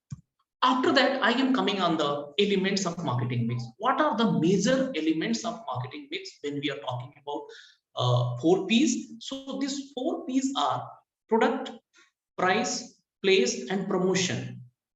So whenever we are talking about product, whenever you are entering in the market to buy any product, first of all, you discuss about the variety of the product. How many varieties are available in the market? After variety, you discuss about the quality. What is the quality of the product? That is the least quality product, or this is the highest, most rated quality of the product. So we have a lot of bifurcation in the quality of the product. Then next most important thing is design. I will discuss these all things in later part. Design, then feature, then brand name. Brand name, nowadays people are running behind the brand. That's why we are using the word that particular customer is a brand loyal customer, a particular customer is a brand conscious customer. So brand name, then packaging. Nowadays packaging has become a very important phenomena, and people are preferring buying the product. They are most inclined toward the quality of packaging of the product. So packaging usually protect your product, whatever product you are making. Services, how we are going to provide the services, then warranties. So these are the important factors for the product. When we are talking about promotion, so when promotion like advertising, then personal selling, then publicity, and there are some other important aspects like sales promotion, public relation, which has not been mentioned over here. So whenever we are talking about promotion of the product, usually advertising. If I will divide in percentage wise, then you will see that in promotion part, almost 55.55% contribution goes to advertising. Either this is a indoor advertising or outdoor advertising, or this is a print media or visual media, or we are going to promote our product on the internet media. So advertising contribution is 55.55% approximately. Then personal selling, that is an important method of promotion. Publicity, when we are talking about publicity, publicity is a method where without spending a single penny, if you are getting the mileage of your product, or you are going to establish your product in the market, that is the publicity. You can get so many examples of publicity nowadays. So that is the publicity. After that, price. So price has been divided in different parts like list price, discount, allowances, payment period, credit shop. So these are the important aspect of price. Then we are coming to place. Whenever we are talking about place, that is the 4th P of marketing mix. Whenever we are talking about place, the most important aspect which we cover in marketing mix is market. Where exactly you are willing to promote your product. Either you are promoting your product in local market or national market or international market or in a regional market, wherever market you are going to promote your product. So before launching your product, you have to decide that which particular market would be a suitable market for your products. So this is the 4Ps concept of 4Ps. Along with 4Ps concept, nowadays we are talking about the 7Ps of marketing mix. Along with product, price, place, and promotion, we are talking about people, process, and last one is physical evidences. So I discussed about product, price, place, and promotion. Next P is people. When we are talking about people, so earlier, I mean 20 years back, 25 years back, we were having personal management. Nowadays, we have personal management, but apart from personal management, we have human resource management, because human has been treated as a great resources. Why human has been treated as a great resources? Suppose I am a marketeer and I am giving the business of 20 CRs to my organization in one financial year. Because of any uncertain reason, I am going to quit my organization and joining somewhere else. My organization want to replace me with a person who is having equal skills like me, but this guy is not having the skills which I was having. So this person can say that that is a loss of our human resource. And nowadays organizations are better understanding the importance of people. Since ancient time, our ancestors understand the importance of people. Like, you are a person of my choice, you are the person of the choice of my bosses. So if choices, if you're talking about choices, then choices means skill set. What kind of skill sets you are having? So the things which has been given over here, like individual or customer contact or recruitment, what kind of people you are going to recruiting, culture, image, training and skills, remuneration. So these all are some important aspects of people in marketing mix. Process, whenever we are talking about process, before WTO, when GATT was there, General Agreement of Trade and Tariff. So usually businesses, I mean corporates, discuss about, patent, copyright, trademark, and everything. So they never discuss about the process. They only discuss about product. After implementation of TRIPS in WTO, World Trade Organization, TRIPS, trade-related intellectual property rights, they given patent to two things.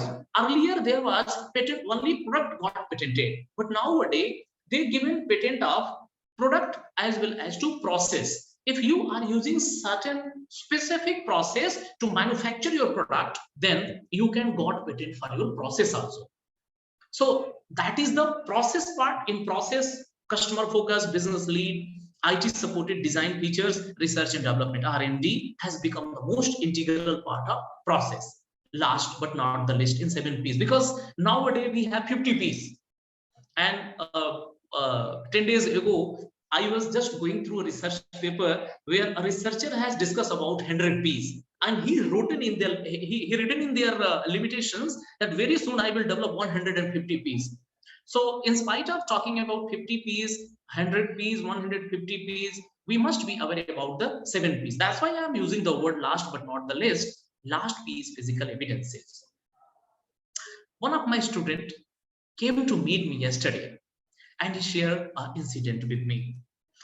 Sir, my grandfather is not well, and he is admitted in a very reputed hospital in NCR. I would not like to mention the name of the hospital on this open platform. So I asked a question, how a hospital can be a beautiful place? He replied, sir, before that he was in a government hospital and we suffered a lot. And he was not feeling well over there, and he started facing some psychological issue in that particular government hospital. Then my father took this decision that he will be in a corporate hospital. Once he entered in the corporate hospital and the services they are providing, it's not like as a hospital. Then what is this? Kehta hai, sir, it's not like as a hospital, it's like as a 5-star hotel. Like when we enter, the quality of services, the welcome which they given, we forgot that either we are in a hospital or we are in a 5-star hotel. So dear friends, physical evidences, I am sure that this particular example is suffice the explanation of physical evidences. The services of sales and staff they are working in that particular organization, if they are providing better services, it's include their behavior, and this is covered under the physical evidences. Your personal experience with your brands, like if I am using the Apple iPhone and parallelly I am using any other brand iPhone, I can tell you that I am feeling really happy to use iPhone or any brand which I'm using. Sometimes if a friend of yours are visiting your house and him coming with a bouquet and handing over to bouquet to you, parallelly he's giving you a gift, open gift, then you will not be excited. But if this gift is coming in a beautiful wrapper where he packed it beautifully, then you will realize, wow, it's a beautiful gift for me. So product packaging, online experience. So these are the part of physical experiences. Online experience, that is another important aspect nowadays, because a lot of platforms has been developed, and in spite of going for physical purchasing, buying, people are going for online buying. So that is another area where organization has to focus. Amazon, what they are doing, Amazon Prime, and so many other platforms. Nowadays, Google has started a Verily system. Verily, I will discuss in later part. What they are doing, they want that the customers whomsoever are using online platform, they must be happy. They must realize a different kind of services, right? So this is the physical evidences, and this is the 7P of marketing mix. Moving ahead, how things are getting changed. So you will see here, that is the requirement of marketing. So why things are getting changed. So there are sector-wise GDP, and how products are taking place here in this world. So contribution of, basically I have focused here healthcare products, because I am a researcher in healthcare industry. So I took this data from here, how products are contributing to the GDP of our country, since I am talking about product.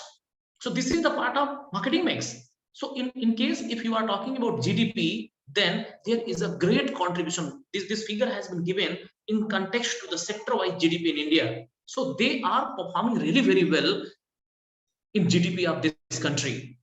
Nowadays, are providing a great marketing mix strategy in new orientation. The topic has been given, because I am not going to discuss anything new till now, because it was just a foundation of my lecture. When we are talking about marketing mix 4Ps, every organization are nowadays establishing a concept of triple T. This is think tank team. So every organization is going to pick some intellect people, experienced people, or innovative people from their own organization, and they are forming a team which is known as think tank team. So the purpose and function of think tank team to create invention, innovation, and continuous research. And yes, they are doing it.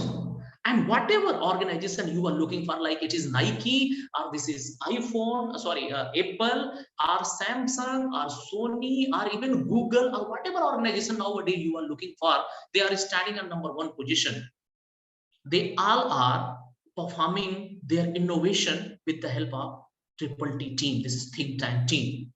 So think tank team, they are just in touch with their R&D team. There is some scientists in this particular team. There are some professors, there are some doctors, academicians. So many people are in this particular team. So collectively, they are suggesting their people, their organization, that particular changes are required nowadays. And this is the demand of the time. So whenever we are talking about product development, without taking more time, because now my watch is indicating that I don't have more time to discuss the things. Next time I will discuss it, like when you are talking about the new product development. So that is a new product development process. That is a traditional concept, like 7 like idea screening to commercialization. What next? If you are coming to promote a product, or you are going to launch a new product, what next? So for next, there are 2 important aspects in your respective country where we have to follow. One is Triple T, another one is marketing research. Think tank team and marketing research team. I can see Mohammed Adnan Jani, he's here on the screen. Mr. Jani, you can see two different things. One is Triple T, another one is marketing research team. So let me tell you one thing. This marketing research team usually work like as a backup for Triple T, I mean think tank team. Whatever concepts, whatever research they are performing in their day-to-day duties, they are supporting to their think tank team. And think tank team is going to evaluate it. Suppose I am going to give you 10 concepts. So this all 10 concepts cannot be implemented at a time. So what we have to do, we have to collect these concepts, evaluate these concepts, and finally select one of the best alternative concept. I mean, among all alternative concepts, you have to select the best concept, and then think tank team will take this decision that now we will implement it. So that is a funnel concept of research which I developed, and this concept will help you to reach on certain points which a researcher who is also the part of think tank team can discuss with their entire team that I have some different things. And friends, there is a proverb, success people do things differently. If you are not creating differences in the organization, I mean, you are not coming with a different product in the organization. Everybody is having same kind of product. What differences you are going to create? If you are not creating differences, then you are not a right marketeer. And the concept of marketing makes the first piece, this is product. What kind of innovative product you are coming with, it will create the differences. So that is the difference between Triple T and marketing research. Moving ahead, apart from, you know, where I left you there in this previous slide, where I discuss about this idea screening to commercialization. So that is the traditional concept. Since I am talking about new orientation, so what new orientation is required? So whatever you are doing, nowadays, the demand of time is innovation-based product. If you don't have innovation-based product, you will not sustain in the market for a long time. We are using a word disruptive technology. What is disruptive technology? Technology is changing at a very fast pace. Today, which mobile phone I am using, it might be possible that it would be outdated tomorrow. So what kind of changes you are going to adopt? If you are going to launch a product, as a professor of marketing, usually we discuss about the traditional concept of marketing, or traditional way of developing a new product, or how you will develop a new product. Now, if you are really interested to develop a new product, you have to adopt CAD, computer aided design, CAM. Then it's not enough. There was a time 5 years back when CAD and CAM was a revolutionary approach, a revolutionary technique, which may create differences in the market. Now, after CAD and CAM, again, you have to go for research. It's not enough that you apply the concept of CAD or CAM, your product will create the differences and you will become the leader in the market. It's not enough. Professor. After that. Hello, Professor. Sorry? Hello. Me, Zayan. Mohammed Adnan. Yes, Mohammed Adnan. What's CAM? CAM. Computer aided manufacturing. Computer aided manufacturing. Because before commercialization, first of all, you have to go for computer aided design. After design, usually what happens, once your design is ready, you forward your design to your manufacturer. They manufacture the product. But it's not enough. First, you will develop a design. Then again, you have to make a computer aided manufacturing. So nowadays, use of robotics, use of robots, you have seen the Ford India, what they're doing, they are manufacturing their cars. So first of all, they are making computer aided design, and it's not enough. After that, they are coming for the computer aided manufacturing. All robots are working in the assembly line. There was a time when people work in assembly line. Now no people is working. People are only regulating. Robots are working over there. So now the requirement of the time is computer aided manufacturing. And again, it's not enough. If you want to sustain in the market, because Tesla is there, Ford is not enough. Everywhere they are using technology.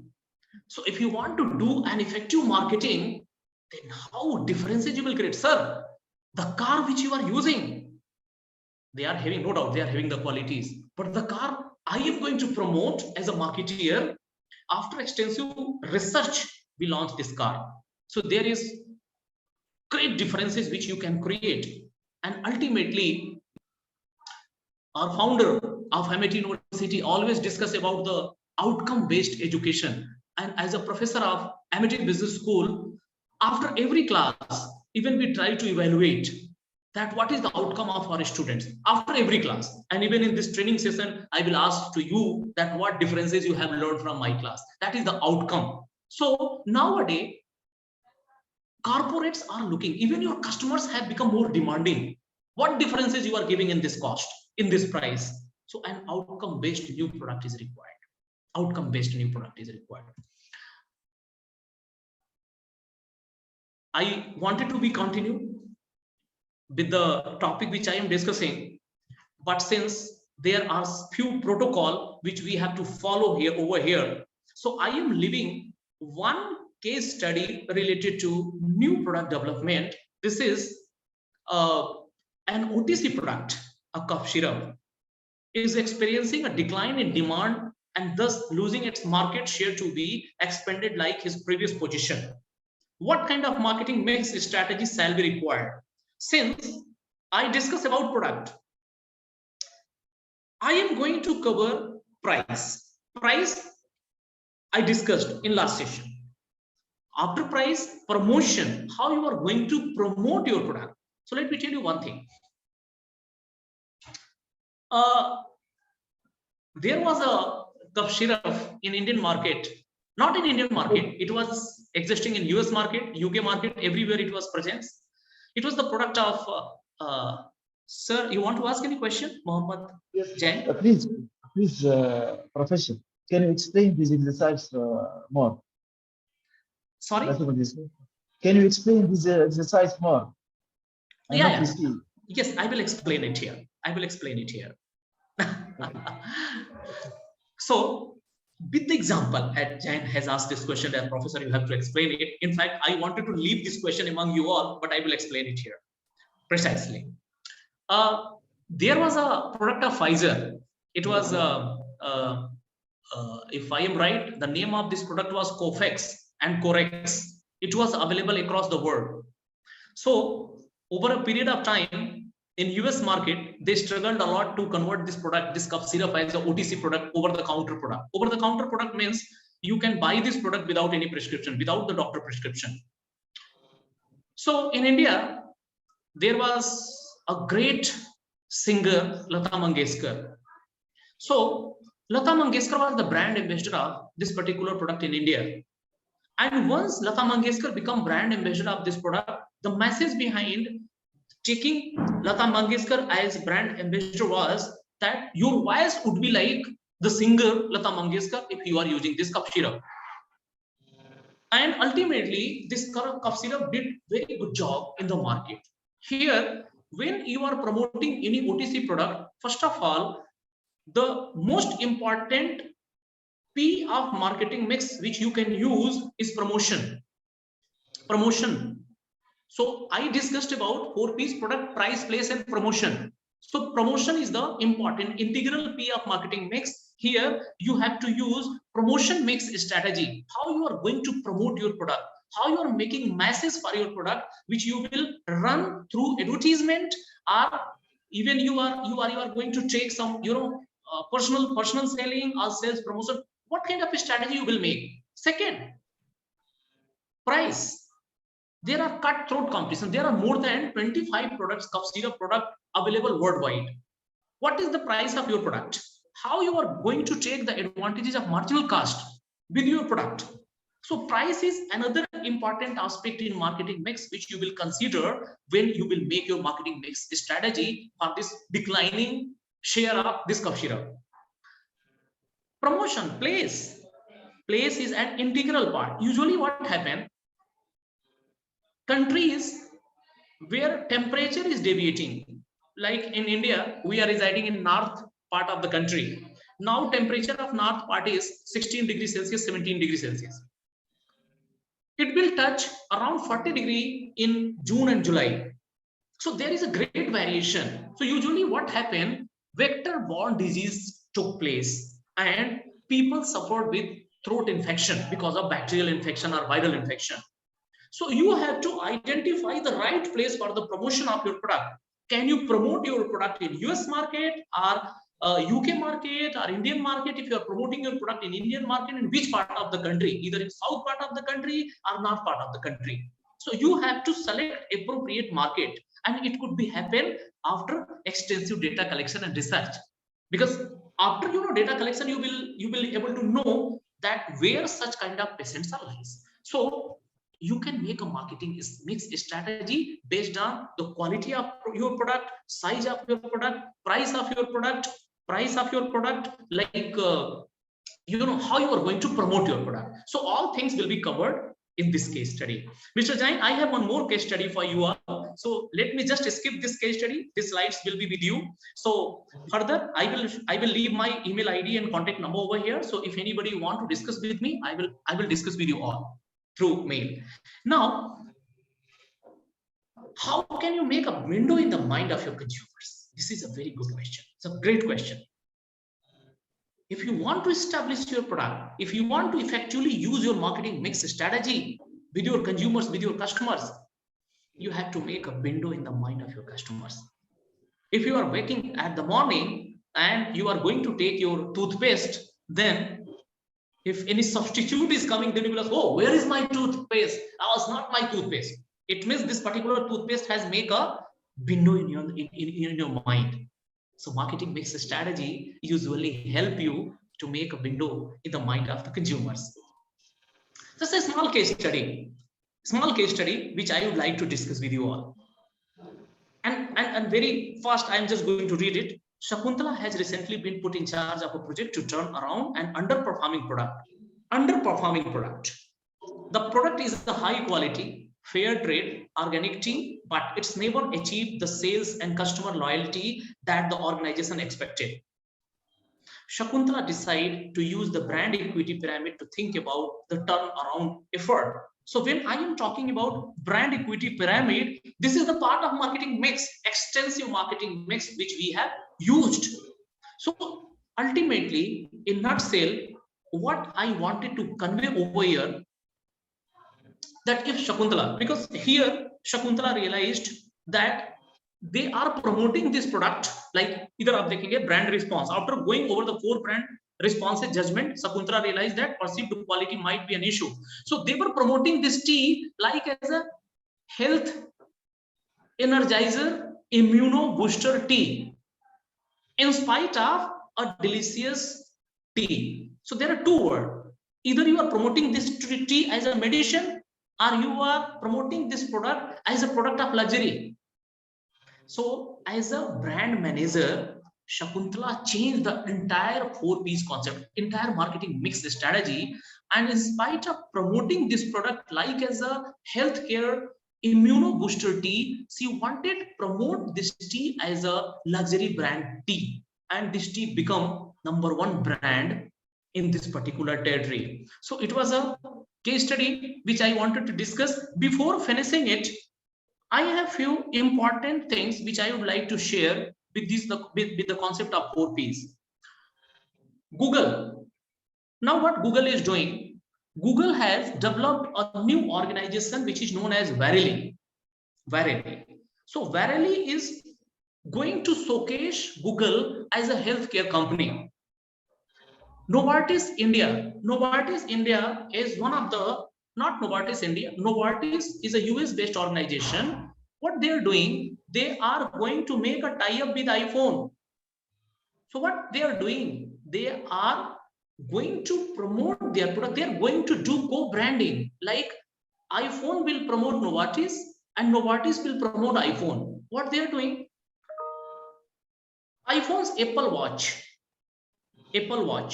they are collecting the health record, like what is the health record of every consumers. So nowadays, people are more health conscious. They are using Apple Watch. So Novartis have a tie-up. Now they are collecting all the data which has been collected by Apple Watch, and they are doing extensive research.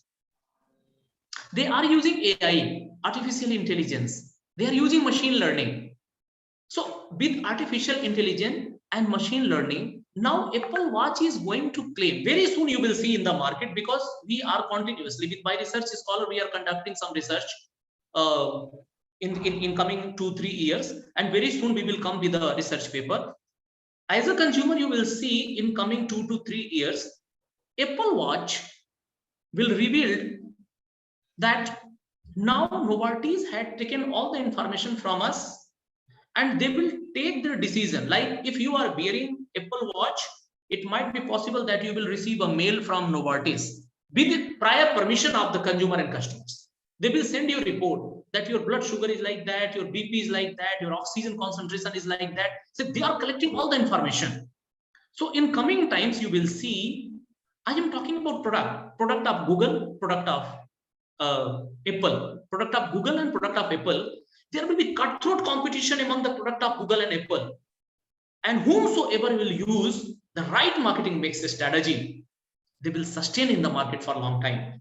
Google is doing the same thing. They have established a new organization. This is Verily. They are collecting all the information. I mean, whatever Google phone, Google platform we are using, they are collecting information. I mean, people whomsoever are using, they are collecting information from their own platform. What Apple is doing now, Apple is having a tie-up with Novartis. They are doing the same thing. In coming time, you will see in healthcare industry, there will be great revolution. And across the world, every country is now enhancing their respective budgets, especially in healthcare. So, last but not the least, I will conclude my lecture with the concept of new orientation in marketing mix. If you are coming in the market with your products, innovative products, not the products, everybody is coming with the products. You have to come with innovative products. You have to create differences with your products. You have to create differences with your products among the products available in the market. Your price should be competitive, because nowadays there is a cutthroat competition among the products in respect to their price. Promotion strategy, how differently you are going to promote your product. And the most important part is publicity. Everybody is looking for the publicity of their product. They are adopting some ethical, unethical way. I will not discuss any unethical way over this platform, but yes, we discuss about ethics in business and business ethics. So what kind of ethics you are going to follow? If you are following all the ethics, then you are ethical. But it's a big question that what kind of ethical practices you are using nowadays.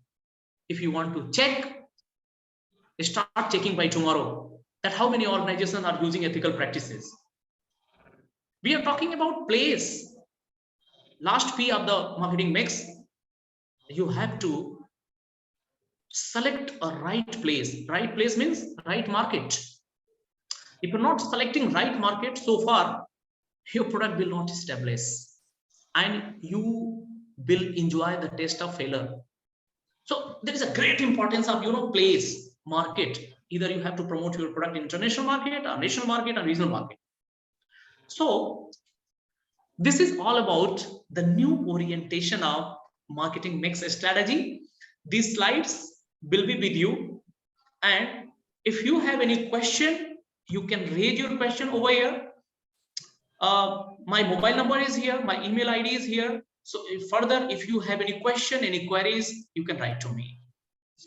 Thank you very much. Any question? I welcome you all the questions.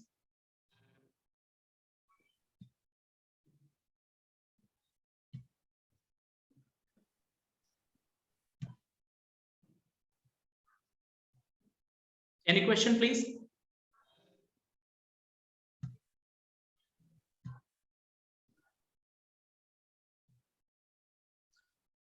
All right. So, Dr. Saha, are you here?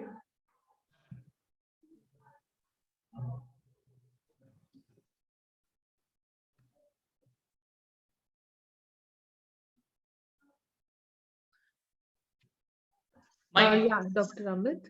Yeah. Yes, you are done with the session. I have concluded the session. I am here for the question answer, but no one is going to ask the question. My email ID is here. So in case anybody is having any query, you please note down my email ID. It's flashing on your screen. So you note down my email ID. My mobile number is there. Yeah, Tanvi. Yes, so we will share Dr. Amit's email ID with all of you in case you have any questions later on. And Dr. Amit, thank you so much for a really insightful session for sure. So participants, we will be going for a short break. Before that, I had a small announcement for all of you. In case any of you are not on the WhatsApp group yet, please ping me your numbers on the chat here and we will add you there because many important information is being shared in the WhatsApp group. So please share your numbers. Hi, Dr. Saha. We are just done with the session. So this session, I believe, finished before time. Yes. When do we convene with the next session? 3 o'clock only? Yeah. So as per my watch, it's 2:38. We can convene at 2:50. 2:50? So yes. I'll ask the next speaker to join them. Yes. In case it's 5 minutes later, it's no problem. Okay, participants, as per your watch, from wherever you are joining us from the world, we will join post 10 minutes. Thank you, Victor, for your number. Okay, Anyone thank you, else who is not added to the group yet, please share your WhatsApp numbers with us on the chat and we'll add you there. Yes, ma'am. Yes. Let us Is the proceed. next coach for the day in, ma'am? Yes, ma'am, she said. Okay. Dr. Sonali is here. So with your permission, ma'am, we can begin the session. Yes, yes, we can begin the next session. Welcome back, participants. I hope you all are all recharged and ready for the next session. Now, the next session will be taken by Dr. Sonali Banerjee. Dr. Sonali Banerjee is a doctorate in management in the area of marketing. Her research interest areas are marketing, service marketing, and social cause-related marketing for women. She has a number of international publications to her credit and has attended many conferences at international and national level. She is a regular faculty at Amity Business School, Noida. She has taught at the international campuses of Amity University. She has been a faculty at the Directorate General of Resettlement Defense Ministry and also has been a faculty at Pan-African E-Network. It is a project by the Ministry of External Affairs, India. She has completed training on Women Entrepreneurship Development Program by the Department of Science and Technology, India. Ma'am, I would now request you to take the session. Thank you. May I start? Yes, please, ma'am. You can hear me properly? Yes, ma'am, you're audible.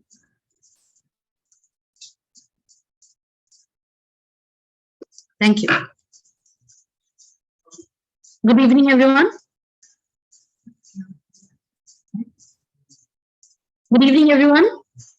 Good morning from Tunisia. Good morning. Good morning. Okay. I'll start with the evolution of service marketing. Why do we want to do service marketing? What is the importance of service marketing in today's world? So we'll start with the evolution of service marketing. How did it come into being? So we'll start. Fisk, Brown, and Bittner identified distinct stages in the evolution of service marketing. In the beginning, what happened was the people, the academicians, they did not want that service marketing to be dealt in some other way. They thought that marketing management will only. But your slides are not visible. Oh, still? No, ma'am, it's not visible. Just Dr. Sonali, try to unshare once. Open the deck I'll on do your system and then share. You'll be able to do that. I'll do that. I'll do that. Yeah. Now is it visible? Yes, yes, it is. You have to put Okay. it on slideshow mode. Yes, perfect. Yeah. You can see now? Yes. Yes. Okay. So Fisk, Brown and Bittner identified distinct stages in the evolution of service marketing. There are four basic stages in service marketing. The crawling out stage, which took place prior to 1980, the scurrying about stage. We'll talk about each stage one by one, and then we'll go ahead why we want to do. We are studying about this. Then scurrying about stage was 1980 to 1986. Walking erect between 1986 to 2000, and now we are at the galloping stage, that is 2000 till date. So at this stage, the discussion centered for a need for a separate body of theory to deal with specific problems of service sector. What happened was, because the characteristics, we'll talk about them in some time, the characteristics of services are different. And that is why there was a need to develop a separate body of theory to deal with the problems of service sector. Specific areas of marketing theories were examined and found to be insufficient when it came to handling the service sector problems. Right now, I said, the characteristics are different. We'll be talking about that, and that will make the service sector distinctive, different from what products are. You've been studying about marketing. While you've been studying about marketing, you've been talking about products, example of products. You've not been dealing with examples of services much because the characteristics are different and it is dealt in a different way. So the distinctive characteristics are intangibility, inseparability, heterogeneity, and perishability. We'll discuss about all four of them in a little time. So then there came the scurrying about stage. That's from 1980 to 1985. The efforts were made to classify service more clearly and with lots of focus on quality and the service provided. This is the time when Parshuraman, Zeitwan, and Berry developed their pioneering GAPS model of service quality. A better understanding of service encounter, relationship marketing, internal marketing were developed because this was more important because people aspect came in. People are very important in service business because people are the person who are giving the service are people, and the person who are taking the service are people, right? So at this stage, Booms and Bittner developed and expanded marketing mix to the original marketing mix, namely people, process, and physical evidence. The importance of people, process, and physical evidence came into being from here. Then the next stage was walking erect stage. From 1986, it started. They emphasized more on service encounters, service design, perceived service quality, customer satisfaction, internal marketing, and relationship marketing. These were more emphasized after in the walking erect stage. And then we come to the stage we are in right now is galloping stage. It started from the year 2000. And we are in this galloping stage. This stage is witnessing the growth of service sector throughout the world, right? And the main contributor of the GDP of a country is becoming the service sector. So one way to look at the structure of any economy, any country's economy is to compare the shares of the three sectors of the economy, that is primary, secondary, and tertiary. Primary deals with the agriculture, mining, and fishing. Industry is the manufacturing sector.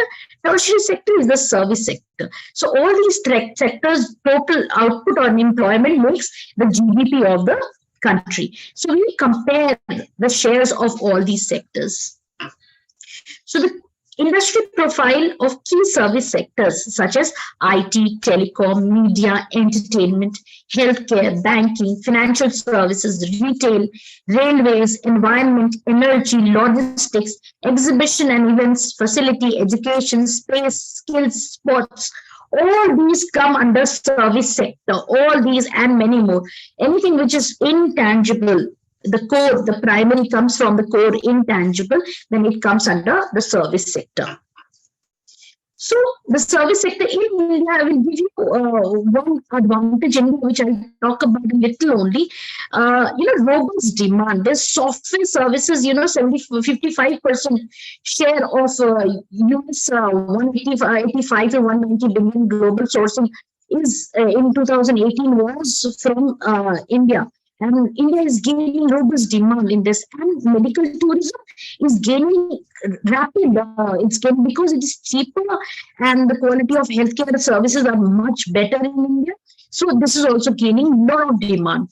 Then comparative advantage of our sector is large pool of skilled manpower we have. We have a large pool of skilled manpower, especially in IT and IT-enabled services available at low cost, right? And youth population is also too much, and a lot of people are migrating from the agriculture sector to the service sector. Policy government is supporting these days. The government is removing many trade barriers and things like that, increasing investment. The highest in FDI in India in 2019 was in the service sector. 63.4% of the world's GDP. A lot of people talk about that this country is primarily agricultural country, but the revenue which comes, the world's most revenue which comes from is service sector. 63.4% of the world's GDP comes from the service sector, followed by industrial sector, which occupies around 30.6% of the GDP, and only 6% of the world GDP comes from the agricultural sector. You can stop me any moment when you want to ask a question. You can raise your hand and ask a question if you want, right? So we talk about nature of the service. Regardless of product, we buy a product. Regardless of product, there is service component offerings to all the firms. You buy a washing machine, you think about what is the after sales service. Will there be free home delivery or not? Will I get installation free or not? Will the information how to use the product will be given to me or not? So all these things. So regardless of product, there is service component to all the firm of all products of all the firms offerings, right? So now we have two kinds of service: core and supplementary. First, we'll talk about core service. In case where the principal purpose of the transaction is intangible in nature, which is not quantifiable, right? Which is qualitative in nature, which is a feeling, which is an experience. You don't take back anything, like rental of a car, a haircut. You don't take back anything after you go to take a haircut, and you just don't pack your hair bag and come back. You don't come with anything except an experience that you're looking better, you have a nice haircut, things like that, right? Rental of a car, when you travel from point A to point Z, let's say, you don't own the car, right? You're just traveling from point A to point Z. That's the service. You're not taking back anything except an experience, right? So that's core service. That's core service. Now we come to talk about what is supplementary service. I hope you're understanding whatever I'm saying.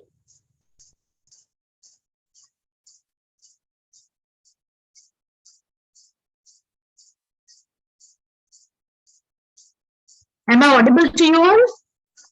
Yes, Yes, Dr. ma'am. Sonali. Okay, so then we come to supplementary service. Supplementary services are, services which are attached to a product. There's a product and there are other services attached to the product. Something like, I'll tell you, like I gave you the example of washing machine. So after sales service is a supplementary service. You give information about the product. It's a supplementary service. You have free home delivery. That's a supplementary service. So a product, when there's a tangible product and you enhance the value of the product, it becomes supplementary services. These supplementary services are intangible, which ones I'm talking. How you want to pay for your service, the payment given, you want to buy it on EMI, you want to buy it by credit card, you want to buy it through digital payments. So all these becomes supplementary services. That there is a core service and then there are supplementary services.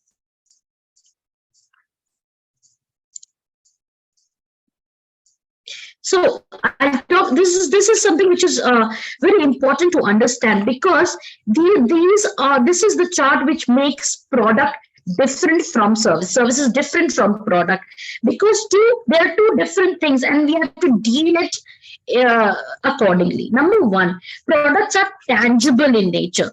Products are tangible in nature, and services are intangible in nature.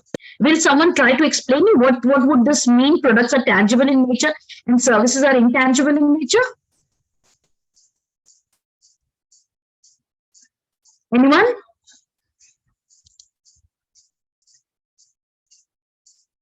Okay, I'll explain. What's your question, Professor? Hello, Professor. Services are intangible in nature, I want to say. And products are tangible in nature. What do you mean by saying it's intangible in nature? Tangible. Okay. Can you hear me? Okay, sorry. Maybe tangible services are the core services, as you said, as Doctor said, and intangible are supplementary service.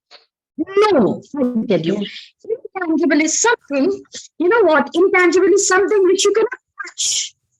You cannot touch. This is a bottle right in front of me. I have a bottle. The bottle cannot be, the bottle is a product. It's a tangible product. You can touch, you can hold, you can see, you can evaluate before buying. But services are intangible in nature. It's an experience, it's a feeling. So if I am trying to explain you something, it's a feeling. It will be different from different people. Right? It's an experience. You cannot touch. Like software. Like software service. I cannot hear you properly. Soft things, yes. It's a feeling. It's a soft thing, right? Software, right? It's a intangible thing. Excellent. Then we talk about homogeneous and heterogeneous. Products are homogeneous in nature. That is, we say, let's say this iPhone 13, all the iPhone 13 will be exactly same. Homogeneous. They are homogeneous in nature. Services are heterogeneous in nature. Like we are having classes right now. You have different faculties teaching you in a different way. Everyone is different from the other. Services are heterogeneous in nature because are taking this class, right? Everyone is governed by their own mood, own emotions, own personality. Right? When human is involved, things become subjective in nature. Everything becomes subjective. That is why services are heterogeneous in nature. I may be a good right now. I'll teach you or I'll take a class in a certain way. I may be, absent-minded and be thinking of something else. I won't be able to perform in such a way. Right? Your experience will be different. You'll have a different service at that moment. So services are heterogeneous in nature. Products are homogeneous in nature. Right? We have, next is production and consumption is separated from each other. That is, a product is made somewhere, that is, a product is manufactured in a manufacturing unit. It comes through a distributor, a wholesaler, then it goes to a retailer, and then you buy it and consume it at home. So production is somewhere else and consumption is somewhere else. We agree? So production and consumption are separated from each other. Then we talk about in services what happens. Production and consumption is simultaneous process. As I speak, the production is happening. I stop, production stops happening, right? I speak, you listen to me, the consumption is happening. If you stop listening to me, if I stop talking, consumption is not happening, production is not happening. So production will happen, consumption will happen, and production will happen. It's a simultaneous process. As you travel from point A to point Z, if the cab stops in the middle of the way, that is, production is stopped. The consumption is also stopped. You won't be reaching to your destination. Right? To reach to your destination, the production has to be there and consumption has to be there. Right? So production and consumption is a simultaneous process. A product is a thing. It's a thing. And service is an activity or a process. It happens gradually. It's a process, right? So if you want to go and eat at a restaurant, you have to get up, get ready, reach the restaurant, park your car, go to the restaurant, order your food. You, after ordering, the food will come to you and you will eat, you will pay the bill and then you go, right? It is a process. It's a thing. You want to do more. You don't want to. It's a thing, right? It's a thing. And service is a process. Next is core value is processed in the factory, whereas the core value is processed in the buyer-seller interaction. Now, the core value, the value we buy, we always buy a value, right? Anything out of which we get value, we buy, right? We don't buy anything just like that. No, we don't buy anything in the world. We just don't buy it just like that. We have to have a reason. We have to have value. We have seen some outcome of that particular thing or service, then only we buy, right? So the core value is processed in the factory, the products, whereas the core value is processed in the buyer-seller interaction in services. That is, if you agree to take the service very nicely, and if I agree to give it nicely, you'll be having the service. You close your eyes or you listen to some music and pretend to not listen to me, you will not get the value of the service, right? The value will be, processed in the buyer-seller interaction. The better the interaction, the better value you'll get out of the service, right? So it is processed in the buyer-seller interaction. The customers have to participate in the production process.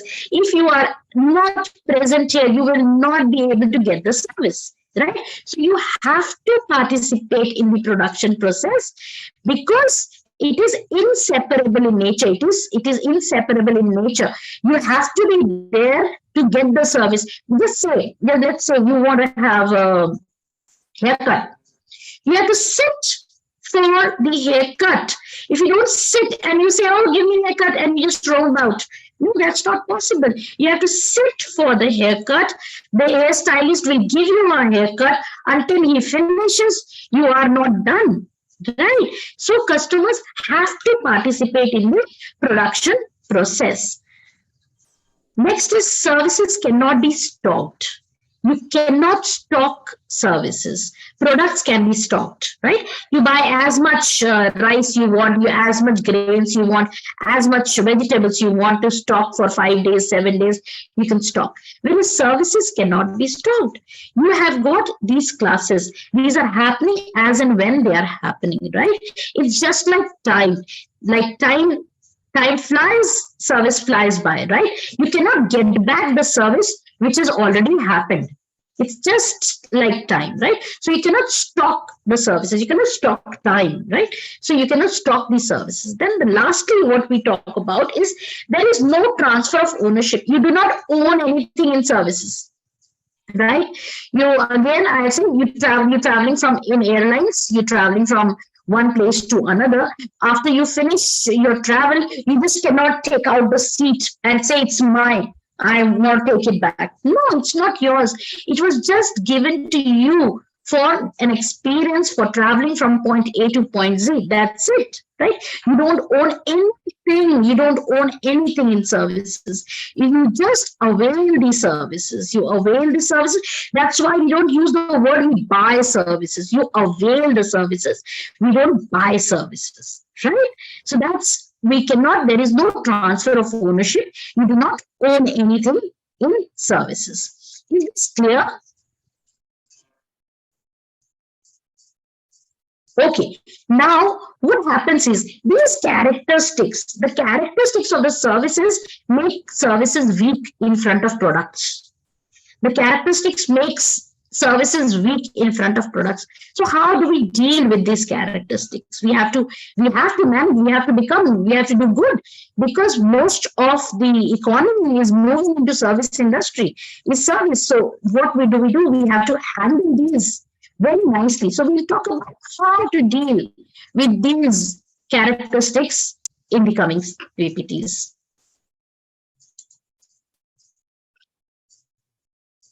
So challenges of intangibility, it cannot be touched. I told you, it cannot be touched. You cannot touch a service. You can only feel and experience, right? It becomes difficult to achieve standardization. Now, it's not impossible to achieve standardization. It becomes difficult to achieve standardization. Let me give you an example. How are we standardizing this class? All your PPTs, all your study material is there with you. You have a Zoom class. Everybody, you have the same background. Every faculty is using same background. Every faculty is using English as a medium.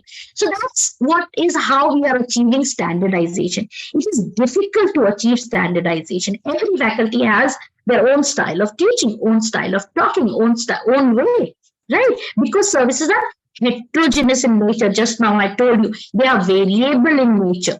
So it is difficult to achieve standardization, but we have to have standardization. Until we have standardization, we won't be able to make a brand. We won't be able to make ourselves a brand. Services do not involve in transfer of ownership. I just told you, patent protection is very difficult because it's a process. Patent protection becomes very difficult. Let's say you start a new process. You have a restaurant and you start a new process in your restaurant, like whoever, any guest, whoever will have their birthdays, I'll offer them a cake for free, right? So you start this, let's say you start this process on your own in your restaurant. Can you stop the competitor to offer a cake on his birthday, on the guest's birthday? No, you cannot stop, right? It is a process. So every day you have to evolve. Every day you have to come up with something innovative and something new as in process, right? Next, production and consumption is simultaneously. Right now, I told you production and consumption happens at one go because it is intangible, because services are nothing quantitative you have in your hand, right? It is it is non-inventorial, that is, you cannot stock the services, and the role of middleman is different. The role of middleman is not like the role of products middleman, like there is a wholesaler, there is a retailer. So these middlemen, it's not the same as in services. So in most of the services, we have franchise system, right? So we have franchisee. Franchisee acts exactly like the service giver, the person who is giving the service. Okay? Now we talk about the core of goods and services. Let's say you buy a packet of salt. In India, we have a company named as Tata, that's very famous. They have their salt. So I've given that example. So why do we buy? Please see the benefit thing. We buy anything. We buy anything for a reason. We do not buy anything without a reason. Let us understand this core fact. A marketer has to understand. We have to show value and sell a product. Until we show benefit to a customer, there is no use. People will not buy a product or services. So to sell our service, we have to show benefit. What benefit you're getting out of it? So why do we buy salt? The reason is the saltiness to be added in the food. The reason why we buy salt, we just don't buy it just like that. We buy salt because we want the food to be salty. So, like in Amity, what you're getting, the benefit is knowledge or the degree, right? That is why you're here. You go to a movie theater, what is the benefit? You get entertainment for 3 hours or 2 hours, however long the movie is. You get enjoyment, you get that entertainment. So you buy product or services for a benefit. You don't buy anything without a reason. A lot of time we must mainly think like this, I made a mistake. It's like this. Sometimes we do feel after buying a product or after taking a service, that was bad. I wasted my money.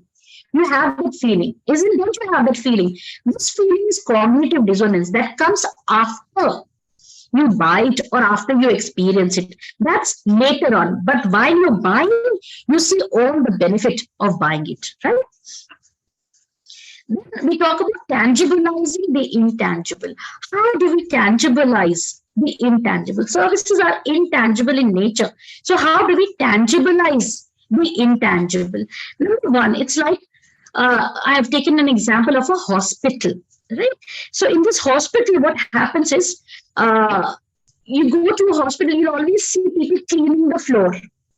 Always, there's a person, 2 person, 3 person, always cleaning the floor. The floor may be clean, but still they're cleaning and mopping the floor, right? Then the staff is wearing a crisp and a clean dress. You feel good about that, because a hospital is a place we go for patient care. But what you are seeing is these things: regular cleaning routine you're seeing. There's a spotless clean building, availability of trash bins at places. There's always a lingering smell of antiseptic or a signal which says that we are infection free. You always may find the hospital always has that antiseptic, that phenyl smell lingering around in the hospital. So this is how you're tangibilizing the intangible. Basically, you go to hospital for patient care, but you see all these things also while you decide to go to a hospital, go to a particular hospital. This is how we tangibilize the intangible service, that is patient care. Like this, you have to understand. You pick up an example and then you tangibilize that particular place. Let's say a hotel, a restaurant, an entertainment park, a theme park, all these kind of places, a hospital, and aviation. How do you tangibilize the intangible?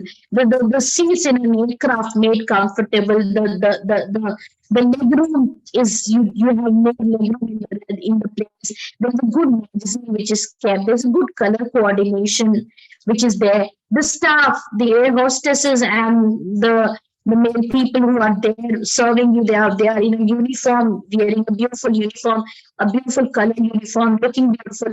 So all these are making your service tangibilizing. The main service is traveling from point A to point Z. It can happen in a gross way also, but no, you are considering the tangible aspects also, right? That is what is tangibilizing the intangible. Now we talk about inseparability. The services are inseparable. Products are made somewhere, consumed somewhere. They come to various middlemen, and then it's consumed somewhere else. In services, you have to go to avail the service, or the service provider has to come to you to give the service. So you either, because services are inseparable in nature, production and consumption is a simultaneous process. It is inseparable. The consumer has to be there, the provider has to be there. Then only the service can happen. Variability. Why is service heterogeneous in nature, variable in nature? Number one, because it is intangible. There is no concrete dimension of a service. Number two, it is inseparable.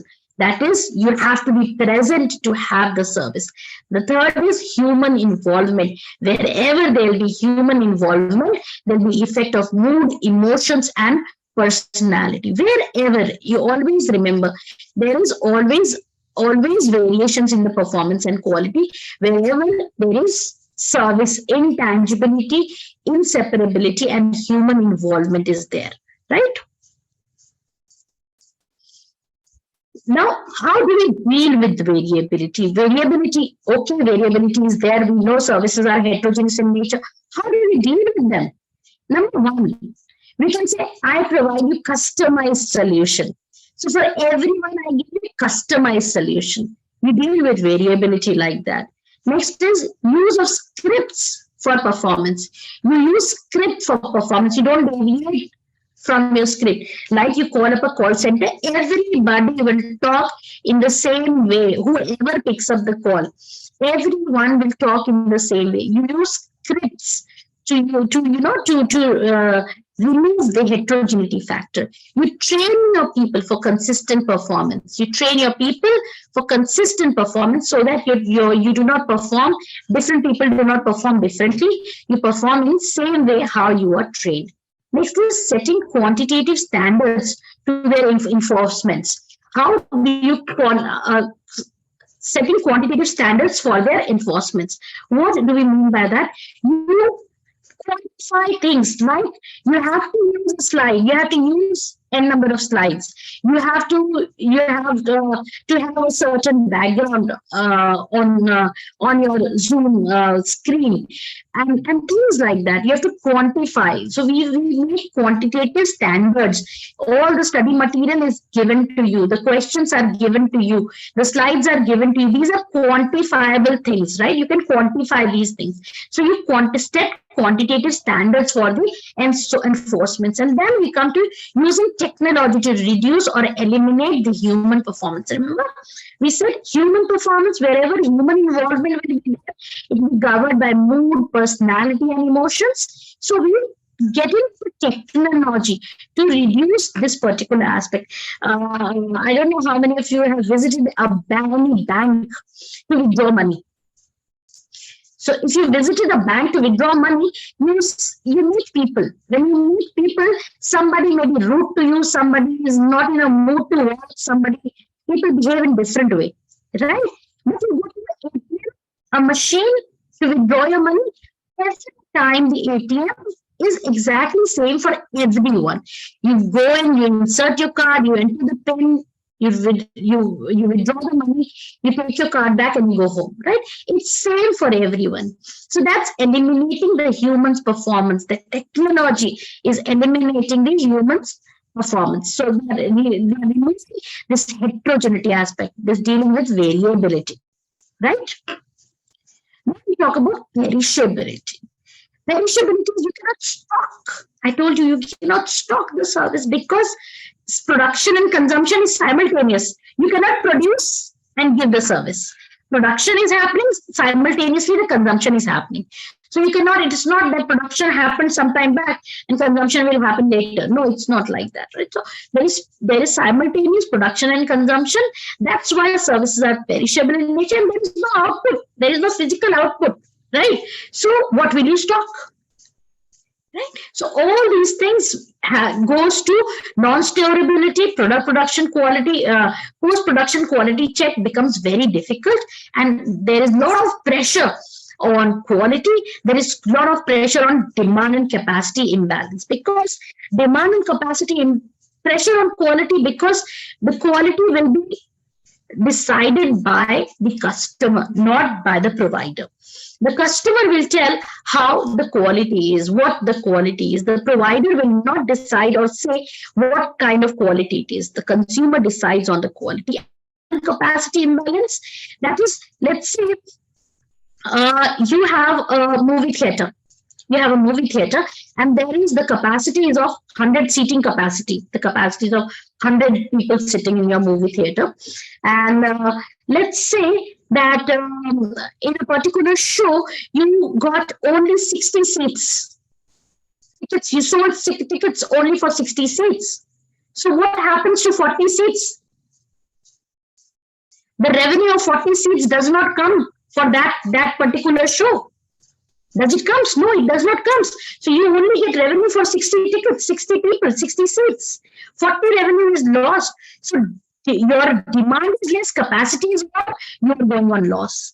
If your demand is more, capacity is less, let's say 100 seating capacity of the theater, and there are 120 people who have come to buy tickets. There will be 20 people who will go without watching the movie. They will not be able to watch the movie. So they have come out, please remember, they have come out to watch a movie. If they don't get to watch movie now, so they go to a competitor. They go somewhere else to watch the movie. Right? And by any chance, if they like that movie theater, if they like that movie, they'll not get back to you. Right? So in both the cases, you are at loss. So there has to be a balance between the capacity and demand. I'll give you an example of happy hours at a bar or a pub. Why do we have happy hours in a bar or a pub? Because we know afternoon times people will not come to drink liquor. So we say buy one, get one. People who are price sensitive, students and young people will come at that time. Maybe because our resources are going, waste. In case of that, something is better than nothing. So we try to balance, right? Movie theaters in the evening time costs more. The tickets cost more. We're trying to manage because we know afternoon show was not full. So we earn in the evening time. We have to run a number of shows. So we earn in the evening time. We surge the price. We earn more, right? So that's how you manage the demand and capacity in services. There are always a capacity and demand imbalance. Then I talk about the marketing mix. You have already discussed about marketing mix, product, price, place, promotion. I will talk to you about extended marketing mix. That is people, process, and physical evidence. Because of the service sector, the intangibility in service, we have these extended marketing mix. This is known as extended marketing mix. The 7 P's of service marketing. The 4 P's are the same: product, price, place, promotion. And the extended marketing mixes people, process, and physical evidence. Because we'll talk about each of them one by one. I'll discuss the product, price, place, promotion once I'll go fast. So product is anything, product, ingredients, component, quality, design, size, shape, features, variety, forms, the brand, label, container, package, services, warranty, return policy, all this comes under product. When you talk about product, you talk about all these things, right? Then we talk about price. Price is the monetary price, list price, discounts, allowances, credit terms, cycle cost, time cost. All this is price. Always remember, we pay money as well as we pay psychic cost also, time cost also for anything you buy. You don't buy everything with money. When you have to buy money, but you are involved also while buying a product or service. How much you are involved, that also comes under price you're paying. The time you're investing to buy a service, the convenience you're going through, the inconvenience you're going through to buy a particular product or service will also come under price. Question: advertising, sales, promotion, personal sales force, publicity, public relations, all these will come under promotion.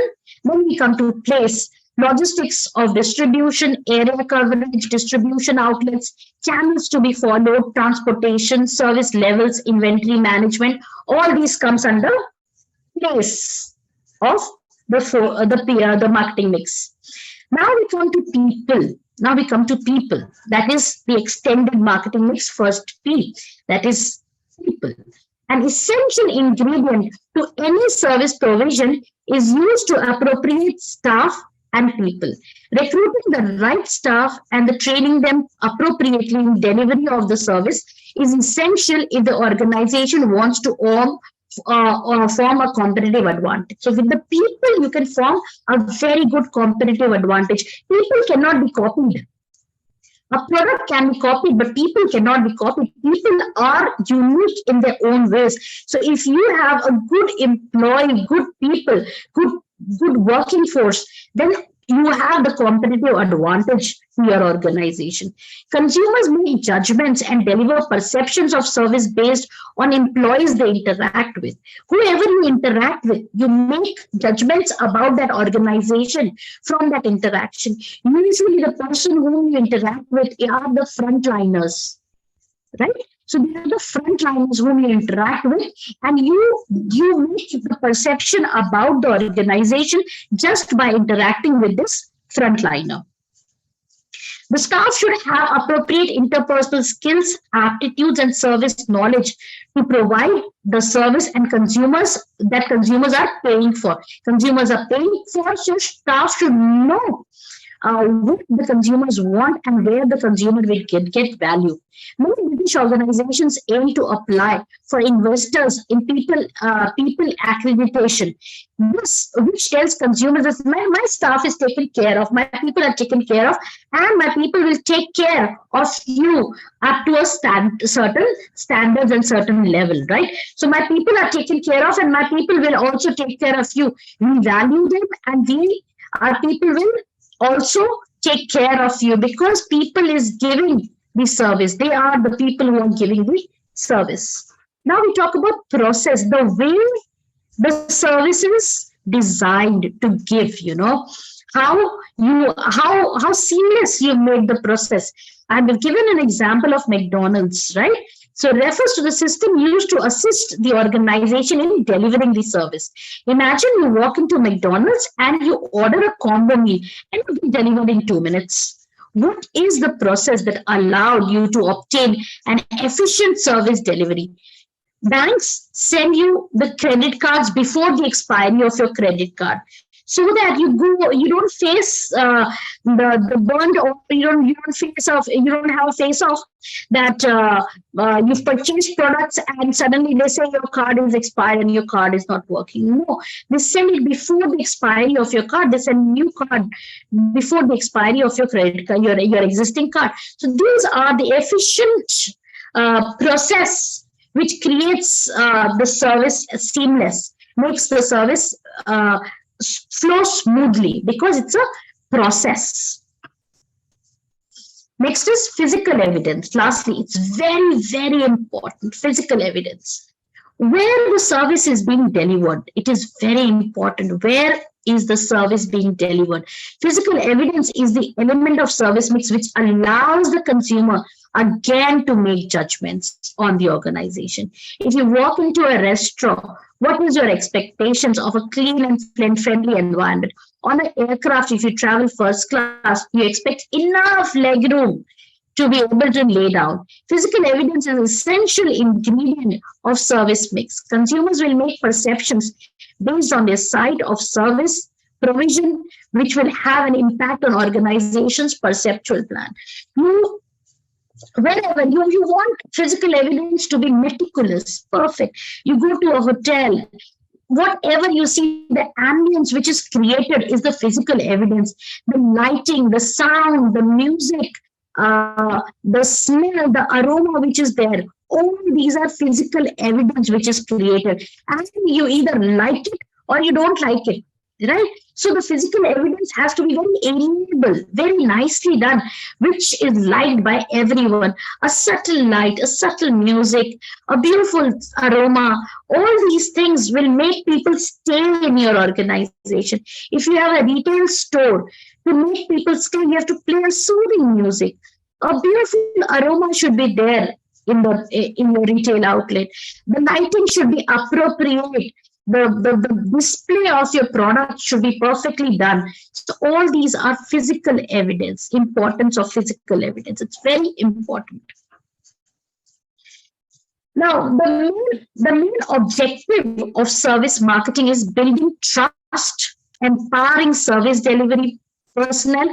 The personnel has to be empowered because the personnel is giving you the service. He should have enough power to handle the problems and things like that. Establishing uniform process and promoting customer satisfaction. Anything you want to know from me, you can ask me. You're free to ask me.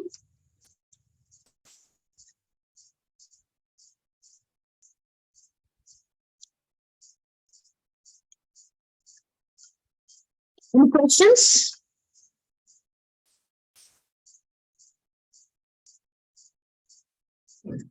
Any questions?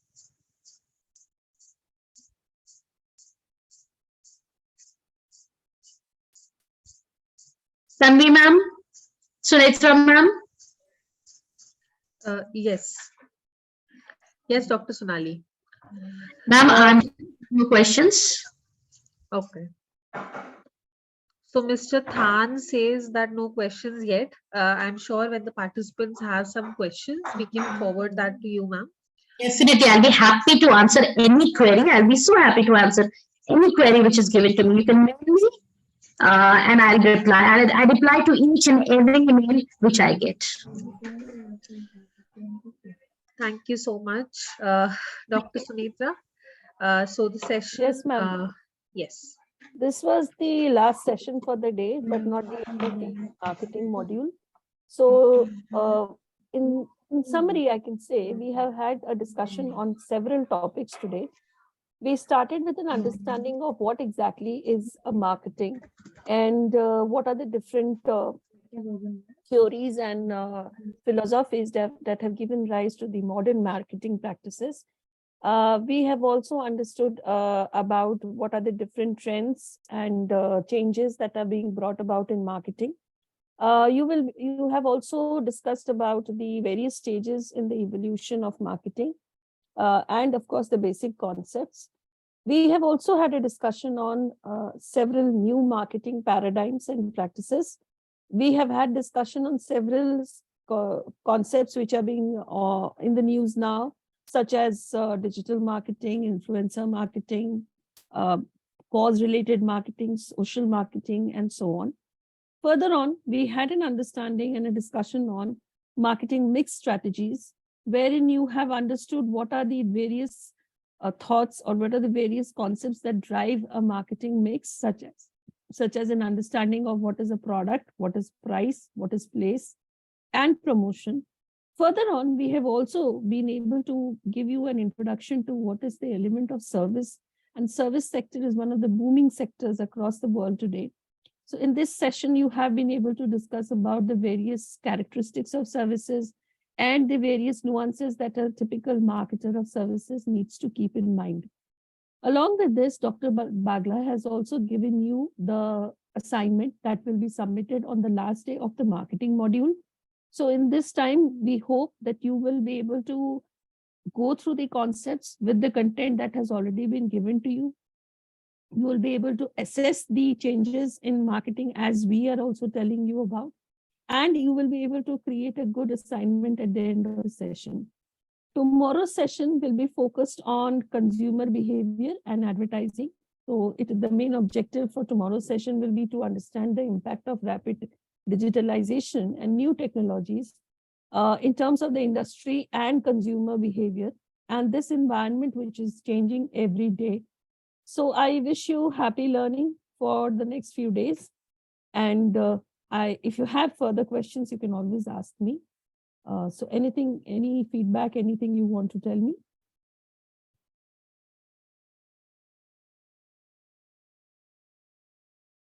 Well, I guess the participants are tired after a long session, day of long sessions. So, ma'am, with your due permission, Yes, and Dr. Saha, any feedback that we get through our feedback link, we'll surely forward that to you. Thank you so much for your time, Dr. Saha, Dr. Sonali, and all the coaches for the day, Dr. Ramesh Bagla. Thank you so much. Doctor wants to say something. Yes, yeah. I just went through the link of the feedback. That is the 5th day. I just went through that, and that is the feedback of the 5th day, not the 4th day. Because the name of the lecturer, name of the presenters are different there. Can you check once again? I couldn't hear you, Mamta. I went through the link of the feedback link. The link was, I think, for the 5th day, not of the today's day. Okay. Because can you check that link? Because I just went to that. Yeah. All right. Thank you for pointing that out. Just sharing another link. Yeah. Thank you. Thank you. Okay, thank you. Happy learning to all of you. Yeah, thank you. Thank you, and thank you. I just wish to add, am I audible? Yes, sir.